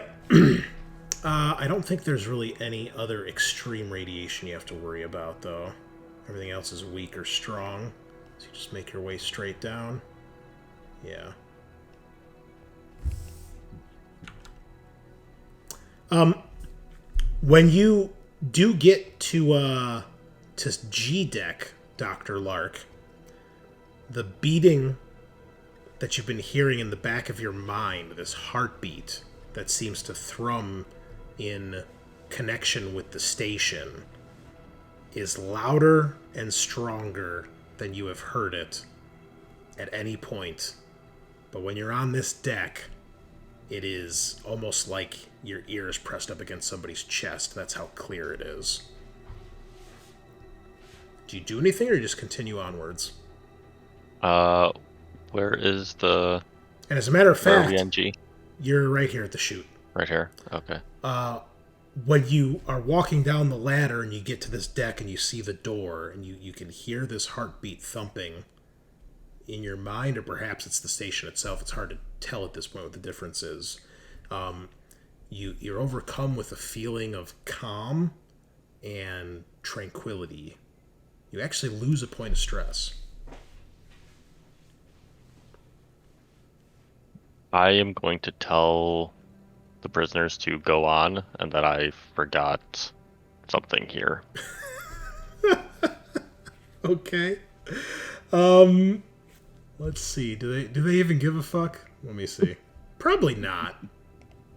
No, I dropped my glasses. I'll make a roll here to see if they actually care. Not at all. They just shrug and they're like, alright, suit yourself. And they continue to head down. Leaving you alone with your thoughts and a giant mechanical heartbeat. What do you do? I guess start walking, like, carefully around the deck to see, like, if I can tell where it's coming from. Oh, What's you can tell stronger? it's coming from Terminal 1. Terminal 1? Yes. Okay, so I guess I'm gonna start heading that direction. Okay. So, you begin making your way there. The hallways are quiet and empty, and the pounding, the beating of this heart gets louder and louder. Every corridor you enter, every door you get past, every corner you come around. You can see on this deck in particular, the tendrils of the hive are so clear and have taken over so much that you feel like you're on a different station. That's how bad it is on this deck. But there's a strange comfort in it as you walk past these tendrils. You feel as though some of them even part ways to let you step on the floor and get out of your way. Eventually, you get to Terminal 1, and when you open this door, there is no gravity in this room. So you begin to float as you enter. You see a couple things in here. The first is that you see several shapes kind of floating about in the anti-gravity. You realize there are over a dozen bodies of deceased convicts that are floating, and just to you. You can tell all of them, their heads are twisted at horrible angles. Clearly they have broken necks.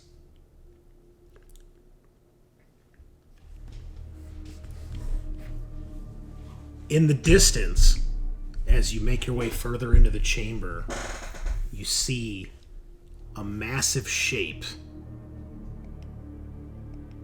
A huge biomechanical structure thing. It's about the size of a small shuttle. It looks like a strange biomechanical heart. And it is beating to the same rhythm you've been hearing since you guys got here. And with every beat, you can see the nearby tendrils and arteries are filling and getting pushed with some sort of disgusting liquid like a vein.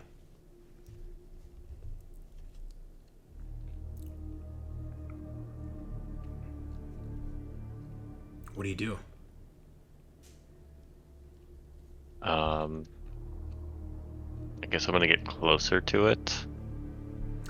Yeah, as you get closer, you realize it takes up like about half the bay here, like from almost wall to wall. Like you can't even see this door beyond it because it's taken up so much, and it like almost reaches the ceiling.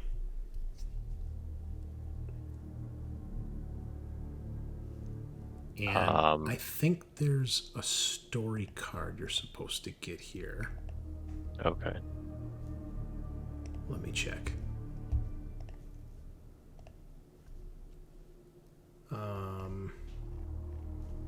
I believe it is. Is this it? Yes.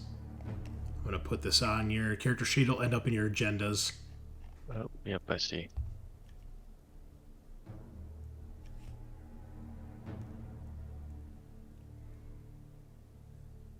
I think if you'd like to, you can read this one out loud to the group, because I think everyone knows at this point that, at least our listeners, kind of know that something is drawing Dr. Lark towards this. I'll let you decide if you want to read this out or not.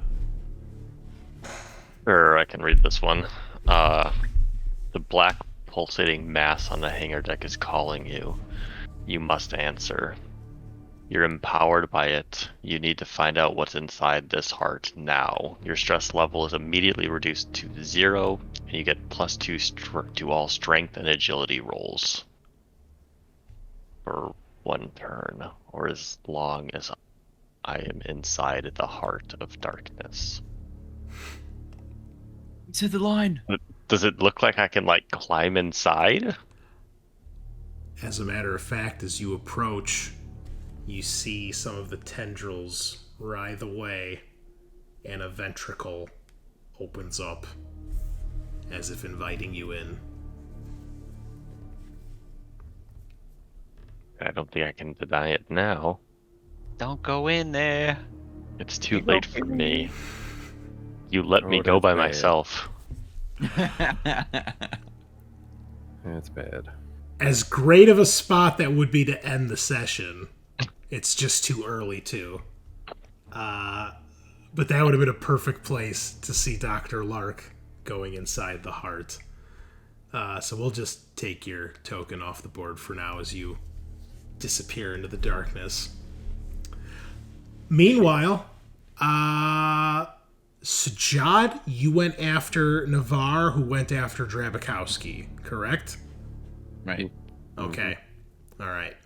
And Hedenstrom, what were you doing again? You're just resting?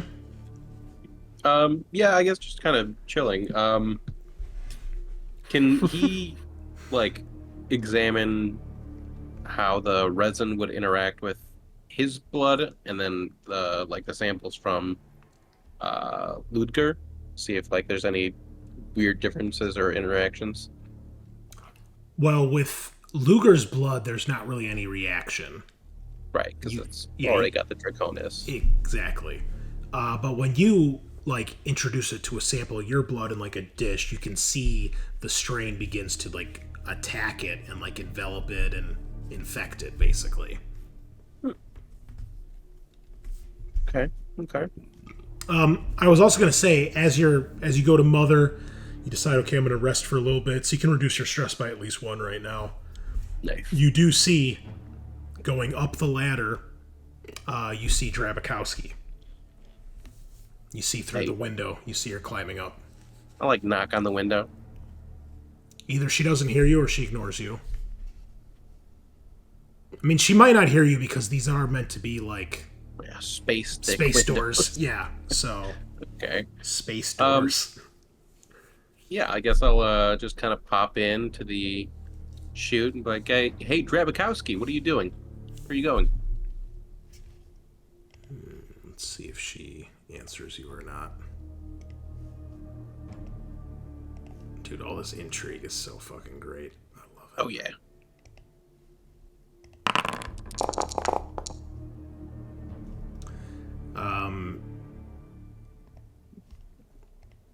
You do see that she looks down at you and stops for a second. And she says, "Important business. Will only be a moment." Oh, okay. And yeah, I'll come with, and I'll follow her up. Okay. She gets up to B deck. You see that's where she stops. Okay. Yeah. Give me an observation roll, because obviously she's up and out of the chute before you are. And you don't see her when you get up there. One success. It's going to be opposed. Man, I gotta push it then. All right, 2 successes. Unfortunately, That's so many dice. that's not enough. Fuck. You lose track of her. What do you do?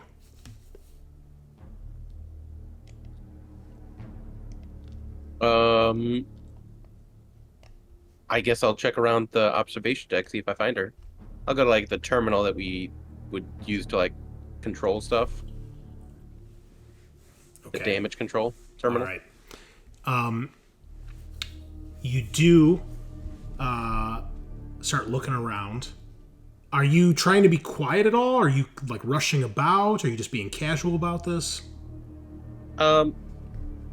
He's definitely gonna be more quick about it because he's super suspicious of her and her UPP ways. Okay. All right, so you go down to the damage control, and it's empty. It's quiet. You don't see her anywhere.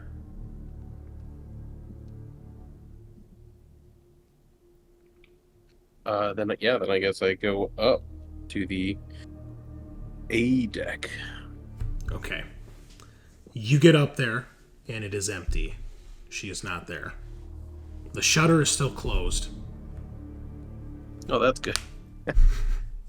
Yeah. You know there's nowhere she could really be hiding up here because it's so small. Yeah. Let's go back down to B deck. Just put my hands on my hips, like, where'd she go? Okay. Give me another observation roll, please.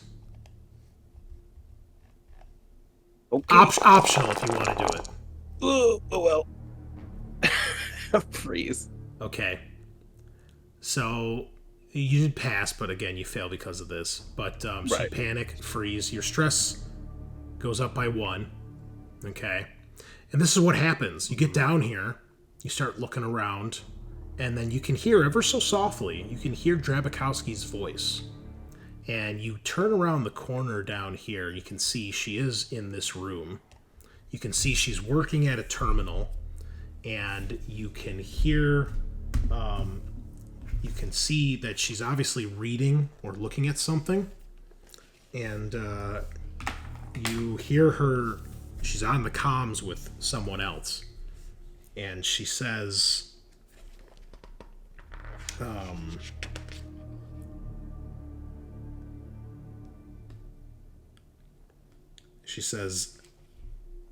negative. I will not transmit data until guarantee.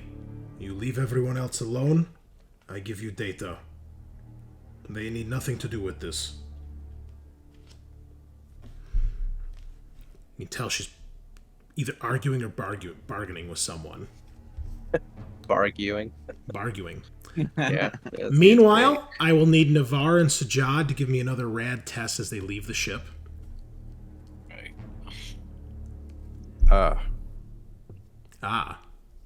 Indeed.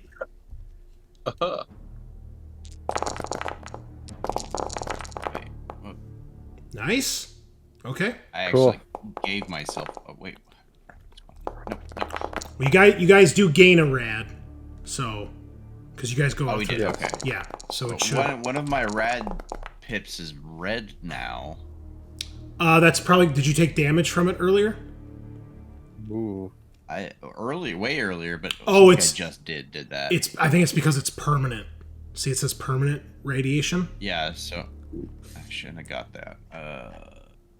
How do I undo that? I don't know. This is the first time I've ever had rads in this game. If it's permanent, they just might have programmed it so you can't undo it. That's probably. No. Let's see. Well, if I get up that high, oh Whoops. god, oh god. Oh my. Yeah. So Drabic. no. So What's happening? What? Did you break the game? What is Sorry. why? Why there's so Oh no! What is I- going on? so Permanent. bad news, Sajaad.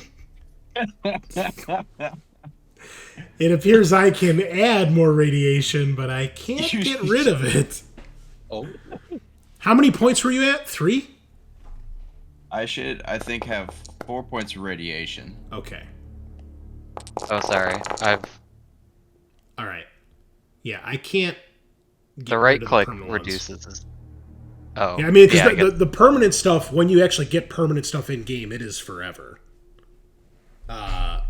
It's not really a matter Oh, here. boy. So we'll ignore if whatever that does. I don't really know what permanent radiation means, other than you are permanently irradiated. Let's see. Kind of says it on the box, huh? Every time you're about to heal a rad, roll a stress die. If it shows a face hugger, the rad is not healed, but instead it becomes permanent. Permanent radiation can never be healed. Oh, okay. So, in essence, if there's ever a time, because rad eventually does go away over time. You heal 1 rad per shift, so it wouldn't have happened to you guys yet. But if it did, you get rid of it, and then before you heal, you roll a stress die, and if it becomes a face hugger, the rad that you were about to heal becomes permanent instead, which then means every time you enter rad and take rad damage, you're automatically rolling an extra dice because you have a permanent one on you. So if you take more rad during this, it's gonna roll those extra 4, but we can ignore those 4 because you shouldn't actually have 4 permanent ones. So I'm inquiring how to remove it too. There's got to be a way. All right. is there anything in my CBRN kit that could help? don't worry about that. Okay, you're getting way ahead How of long yourself. have we had story point? Is that new? Where you could track your story point? No. We've had it the entire time we've been running this session, this mini campaign. What? They've had Yeah. they've had story points on the character sheets, I think, since day 1. Scaarr, My mind just. Anyway. keep up, kid. Ooh, wow. Uh, A little condescending there. Navarre, you're good though, right? You didn't take any.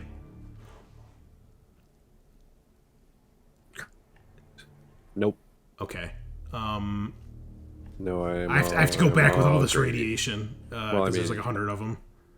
Okay, so you guys took none, and then it all got fucked up. Okay, so you guys eventually make your way. Well, you get out. Where do you go?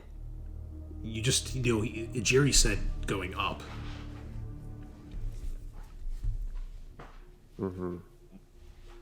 As we're going, Okay. I'll hit him up on comms again. So he, at this point, he's like, I'm making my way up to the C deck right now. And Right behind you. you hear, he's like, what was that? And you hear a loud crashing noise, and you hear a Jiri scream. Oh man, I hit the nitro button And on the- my boy. suit. Okay. You get up to C deck, and Hedenstrom, you're not there anymore. You get up to C deck. What you see is a Jiri is being attacked by one of these creatures that you saw putting itself into the cocoon. I don't think they actually have one here. No. So what you see? attacked. Let me get its attack table and see what it's actually doing. Oh, jeez. They don't actually have it Oh, here. boy. I have to go to like a different. Come on, game. You can do better I than want to this. hear about attack tables. Come on, Game, Foundry. do better. What are you, roll 20? Well, it's just that it's in.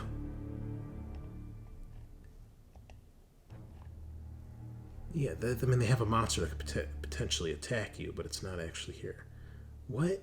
Oh, that's the wrong thing. Uh-oh. Oh, I don't have it installed, I think. That's the issue.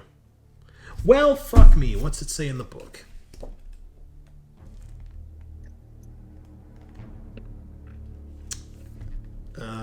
Oh, they don't even give you attack tables in here? Come on, game. Ugh. What are you doing? Game. Alright. Somebody roll me a d6. Scaarr, you're the one witnessing it. I remember some of this stuff. Oh, God. Okay. No, why? I know exactly what happens with this one. So you see... you see one of the abominations, the thing that the dude mutated, that Fitfield mutated into in Prometheus. Basically what they look like. So you see this creature. It looks like it was once human. It's bipedal. It's about 7 feet tall. Its limbs, especially its arms, are very elongated, hanging well past the knees.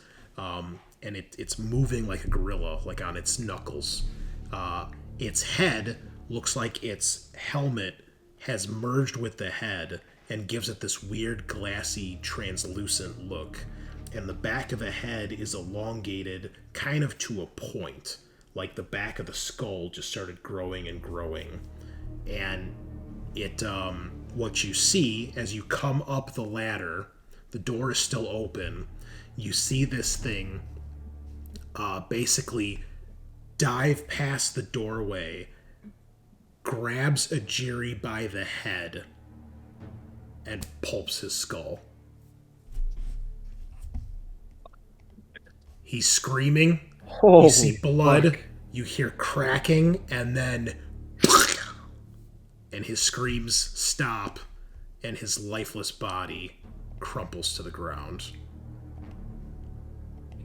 Damn, no one had money on Ajiri. Oh god, yeah. Sajaad, you'll hear her kind of scream, "Oh fuck!" And I'm gonna start shooting this thing. All right. Now, normally, Yep. I think that'd be a great place to end, but since we started a little late, do you guys want to go for a little bit longer, or should we cut it here? I'll let you guys decide. I'm into it. I'm fine, yeah. All right. Okay, let's get your token out here then. Good luck, Sajaad. Well, I guess no. I'm sorry, Navarre. You would have seen this first because you went before Sajaad. I mean, can we all not kid ourselves and say Sajaad clearly would have caught up with Navarre? Yeah, and but if anything, they saw it at the same time. Well, keep in mind the ladder up here, it's too narrow where you have to go single file. So, but yeah, we'll say he's right behind you, but you would see this first, and we'll assume Sajaad, some blood comes flying into the room down the ladder. Some shit's just gone down. Yeah, I apologize, I don't have a token for the monster, but I guess we can just use this guy just to represent that he's there. And Ajiri is big rip, as they say. So, Oh, buddy. what do you do? It doesn't seem to have noticed the two of you. Oh, fuck. Sajaad or is it Navarre? Both of you. Sajaad opens fire. Okay, well, I guess we should switch it to some combat music then, huh? Yeah, Navarre would follow suit. Awesome. Damn, if I just stayed a little bit longer. Well, you might hear this because you're only a deck above them. So, Okay. You're only The job's go freaking away. out, but me as a player, man, I want that sweet, sweet O2. Okay. Sajaad, That's what you're after. please. I guess you guys all should have made air tests too, because you had to go through the thing. So yeah, anyone who just left the ship, make an air test, and then yeah, we'll So that's get this on me the and roll. Sajaad. I guess Ajiri doesn't have to make one anymore. Eh? Hey, Too soon? Oh, fuck me, no. Damn, Navarre. Okay. Yep. Damn, I Sajaad. know. Drabakowski lost one as well. Yeah, see, that O2 ain't looking so bad now. Huh? It's all coming together. It makes sense why you're after the O2. Okay. You will get a surprise round on this, and then we'll go into initiative. So, Sajaad, Excellent. go ahead and attack. Right. I was born for this. Is this monster in the core rulebook? I don't think it is. I kind of remember its stats, but I also don't. Ooh. Oh, Oh my god, how many dice did you roll? One hit? Yeah. That's like, yeah. that's like, yeah. that's like 17 dice. 1 6. That's like 14 Statistically, you dice. should have rolled 3 6s. Would you like to push? I would not like I don't know if that. I'd risk the push, man. Yeah, don't. I would not like To be fair, I hit. I'm 2 damage. You just need 1, folks. Okay. Okay. I'll Any- do the 2 Depending on damage. armor. Anything So hold on. special here that I need to know? Yeah, shotgun. Other than it takes the stamina test if it's hit, right? That's We it. Yeah, determine- that's it. They got to do a stamina roll. Okay. It says -2 stamina roll with a shotgun though. It's a Oh. hard stamina roll. Oh, nice. Oh, Yeah, it makes them all hard. right. I'm just checking. And to it's see. armor piercing as well.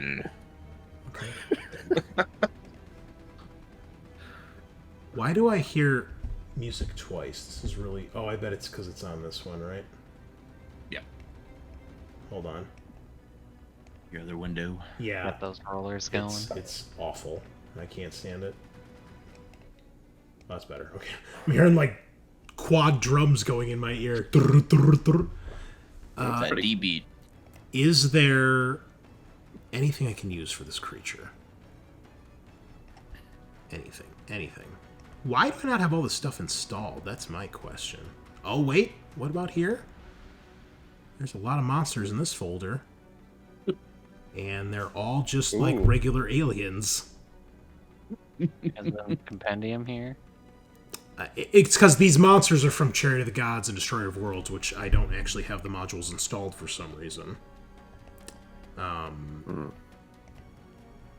about here? Nope. NPCs, generic NPCs. What are these things called again? Abominations. Got you. Well, let's have to wing it. So, I believe they had 8 points of armor, so that's what we're going to roll. It gets 0 6s. You do 2 points of damage, and then it takes a stamina roll, huh? And of course, we determine that creatures don't have stamina values for some reason. But I think it would still be affected by this. Come on, Discord, go away. Oh my god, stop linking shit. Fuck. Who wants to see your stupid memes? Alright. Oh, Abomination's only in Chariot of God. Damn it. Oh wait, I'm sorry, it's -2. My bad. Let me redo that. It passed. 2 successes. So it is not stunned, but it is damaged. It takes 2 points of damage. Navarre, if you would like to do something, you can before this thing will have a chance to act. Yes, Navarre will shoot. Okay. I thought you were just going to keep going up the ladder, to be honest. Ooh, that Nope. is not great. That is a nervous twitch. Everybody's stress goes up by 1, so the 2 of you.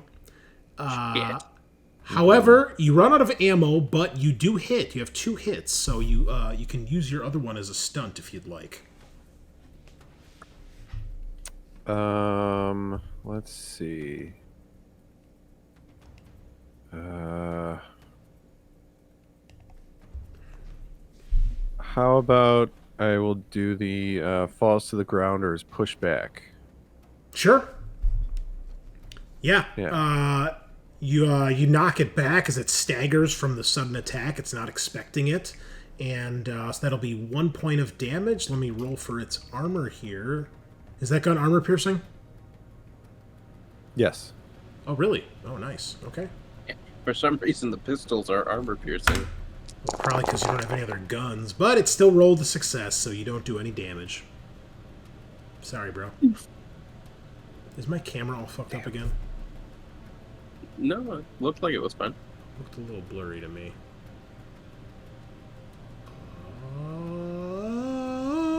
Just those aging eyes, Chris. Yeah. Wow. Way to just He's not wrong. make hurtful, mean comments. This year marks the I was around marks my two older brothers today. Sorry. Oh, Gotta shake okay. that off. Gotcha. I this, understand. this year does mark the year of the midlife crisis for me, so right at my midlife. So No, I mean, with at our point in time in history, with all the medical advances, I mean, like 120 is like the minimum I'm looking for. So good luck with that, bro.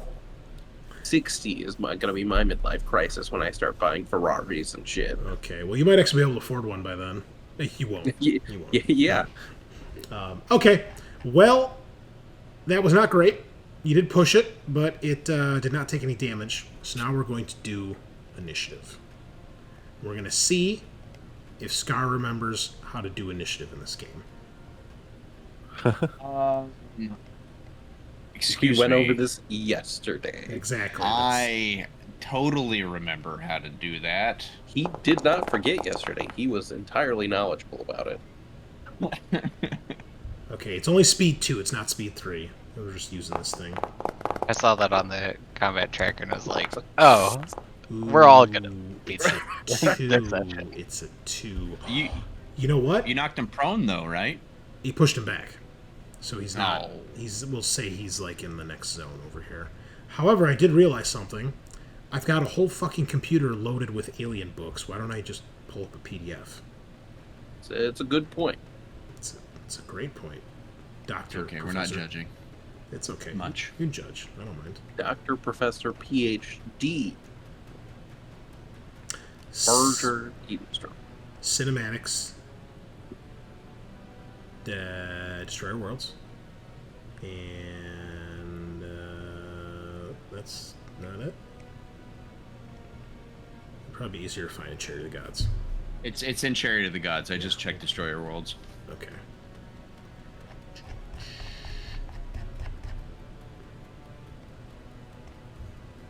Whoa, that's bright.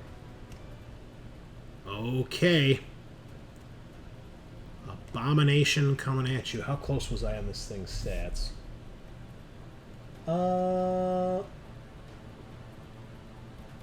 You know what? I gave it a little bit more armor than it should. I'm going to redo that last armor roll. Eric should only rolled 4 dice, not 6. Its base armor is 6. Still rolled a 6. Alright, it was meant to be. Wouldn't you be rolling 3? No, because armor piercing is... Oh, you're right. I can't count. It's okay. That's why I'm Jesus, here. here we go. One more time. Okay. What the fuck, bro? It blocks every bullet and the next 4, apparently. Okay. Cool. Fantastic. So, Great. it is the creature's turn? Yes. And it is going to move into the zone that you guys are in. And it is going... I'm going to roll here to see who it enters combat with. High will be Scaarr. Low will be the Redbeard. It's going for Sajaad. All right, that's its initiative 2. Sajaad, you're up at initiative 3. You can act before this thing rips your spine out and beats you to death with it. Oh yeah, I'm gonna just shove this shotgun down its throat. All right, keep in mind, shooting while you are engaged in combat is -3. I think I So- can take the hit. I think so. So many stress dice at this point. Okay, go for it.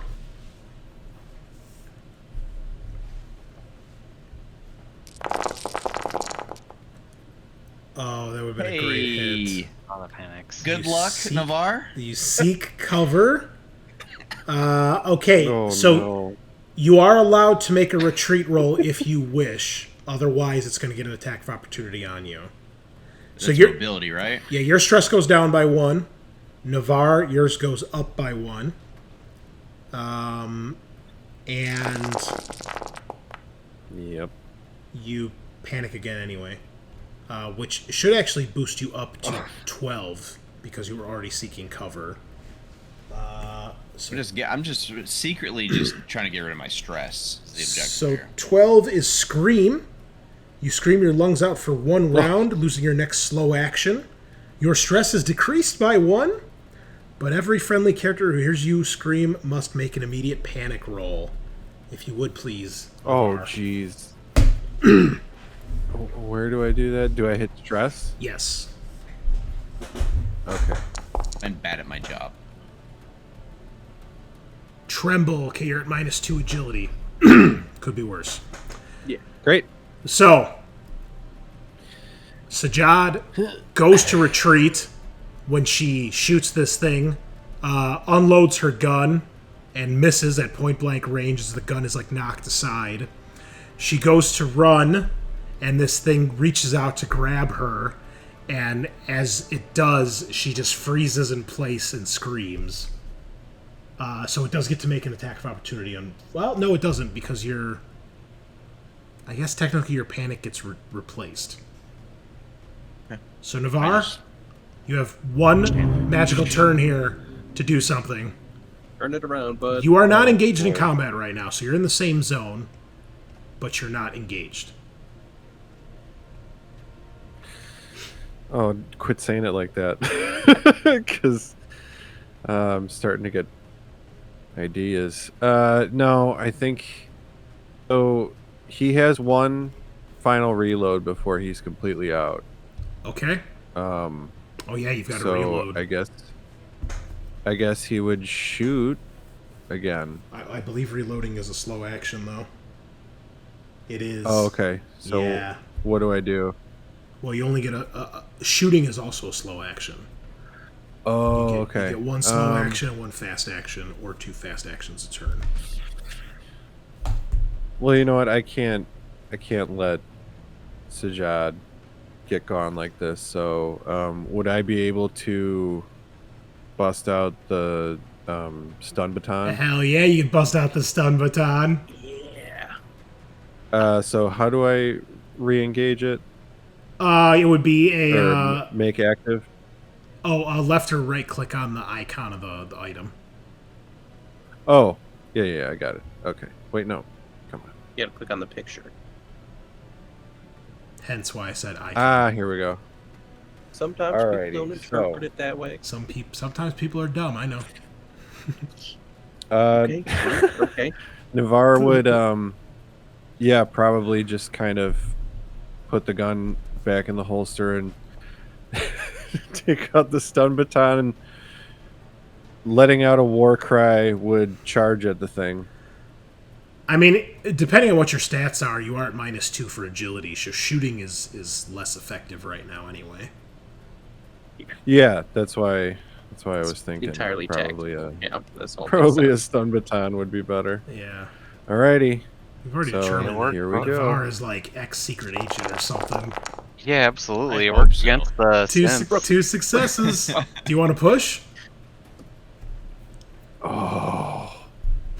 Wait, so if I push, I don't get those 2 anymore, right? No, they stay. They stay. Yeah. It rerolls your duds only. Rerolls everything else. I mean, why not? Poor choice. I mean, okay. Technically, yeah. So Two's technically, still pretty good. poor choice. Okay, Right. so its armor I tried. we determined is 6. Oh, I guess I should have asked what you're doing with your stunt. Because you do have a stunt here.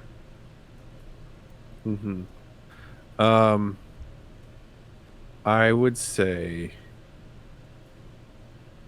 Oh, You just need 1 damage to Um, get through for another stamina roll too, don't you? No, it's just hitting it.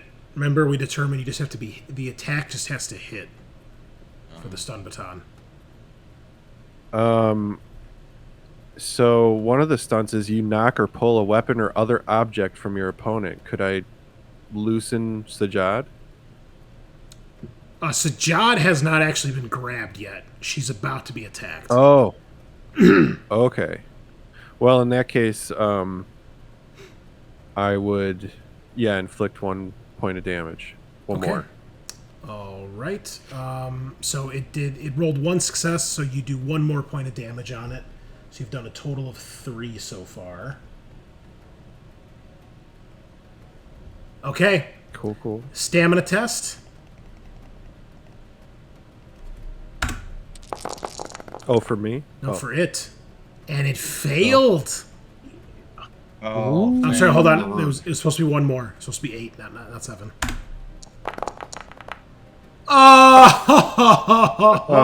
Such bullshit. Get fucked, noob. Okay. Here it comes. Sajaad.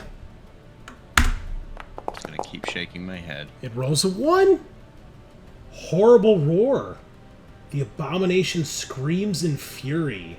All humans in short range must make an immediate panic roll. My God. No more. Come on, Sajaad, get the Zerk. Get out of here, brother. Okay, Try Sajaad, again. you're already at a 10, though. You should be up to 11. I'm sorry. Panicked 12 right You should now. be at 13, because you screamed last time. Yeah. How can I fix that? Oh, I'm checking here. Hold on. Yeah, because 11 went up to 12. Because you had seek cover, then you rolled another 11, so it goes up again. So 12. So I should be panic 13. Flee. You just can't take it anymore. You must flee to a safe place and refuse to leave it. You won't attack anyone and won't attempt anything dangerous. You are not allowed to make a retreat roll if you have an enemy at engaged range when you flee. Your stress has decreased by 1, but every friendly character who sees you run must make an immediate panic roll. However, Oh my God. However, Navarre, you've already made 2 panic rolls this round, so you don't need to make any more. That's my little house rule there. But what did you get on yours? Drop item? You dropped the stun baton. Drop clearly. item. And your stress goes up by 1. Fortunately, Not looking good for us, boys. Sajaad, you bolt, and the creature gets an attack of opportunity on you. Yeah. 2. Fist strike. The abomination strikes its victim with a powerful punch. Roll the attack with 10 base dice. Damage 1. 10 base dice, okay. Falcon punch. Oh! 4 successes! Oh my God. Roll your armor, please. That's 4 damage. That's 1 success. Well, come on. 3 damage. I can't block with an item, can I? No, because you are currently fleeing. Oh, she broke. Broke? Oh boy. I'm 0. Yeah. Do you want to roll or should I?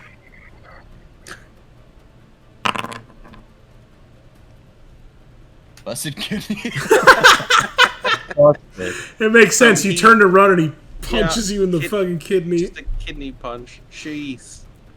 All right. Now, did you roll that on your character sheet? You did. Yes, Oh, so you're it's so there now. good at this game. Look at that. Okay, you can't run. You can only crawl. Your mobility's at -2. It is fatal, but you have 1 day before it kills you. So there's Crawl that. into the bright med bay. side- Get into the Yeah. fucking On the auto bright side, die. Navarre, there's now a shotgun right in the fight. Still not the first. Boy. Unfortunately, the creature is next at initiative 2 and turns to Professor Navarre. Oh boy. Hello. Oh no. Oh no. Head crush. Oh. You're wearing the armor, though. The abomination grabs the victim's head and tries to crush it with its bare hands. Roll for the attack using 7 base dice, damage 1. If the attack causes damage, it instantly triggers a critical injury. Would you like to attempt to block? Oh, wait. You don't have an item. It knocked it out of your hand. That's true. Sorry. Well, I'd have to wait for your armor here, assuming it hits, which it gets 2 successes. Roll your armor, please. You must get both of these. Where do I roll armor? Oh, I see it. Oh, boy. 1 success. Navarre, Oh, fuck. do you have a any story story point? points left? Oh my gosh. That would be a negative. Oh, what a clutch moment it would have been. Sajaad, your kidney explodes as this thing punches you in the back. You scream in pain as you collapse to the ground. Dr. Webb opens the door to see what the fuck is going on out here. And you look up, you watch the abomination turns to Navarre, black goo dripping out of its mouth. It grabs him by the head just like a Jiri, and you see Navarre, and his head explodes.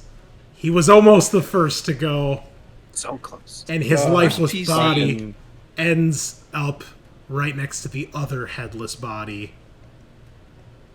And that, folks, is where we're going to end tonight's session.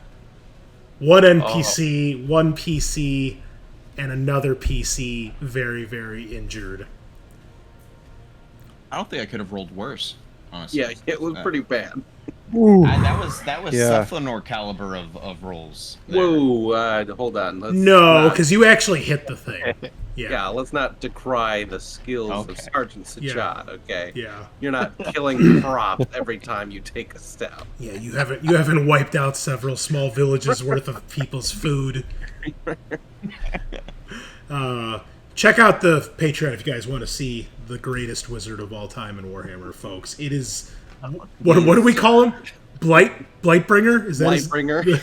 Dude, he's an incredible wizard, but just like to an end that is the opposite of what the rest of the party wants. Yeah. Can you heal me? No, but I can destroy all crops within a 7-mile radius. I can give you a corruption, though, somehow. Yeah.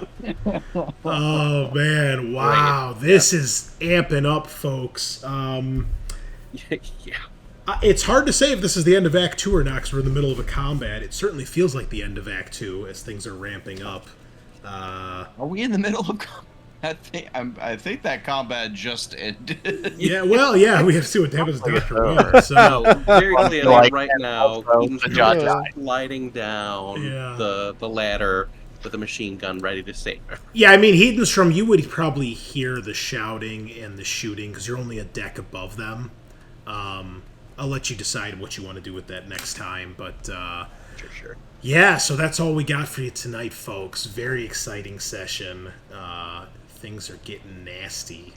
So we will see you next time as we dive into the final few sessions of Heart of Darkness. Same time, same place. Nighty-night.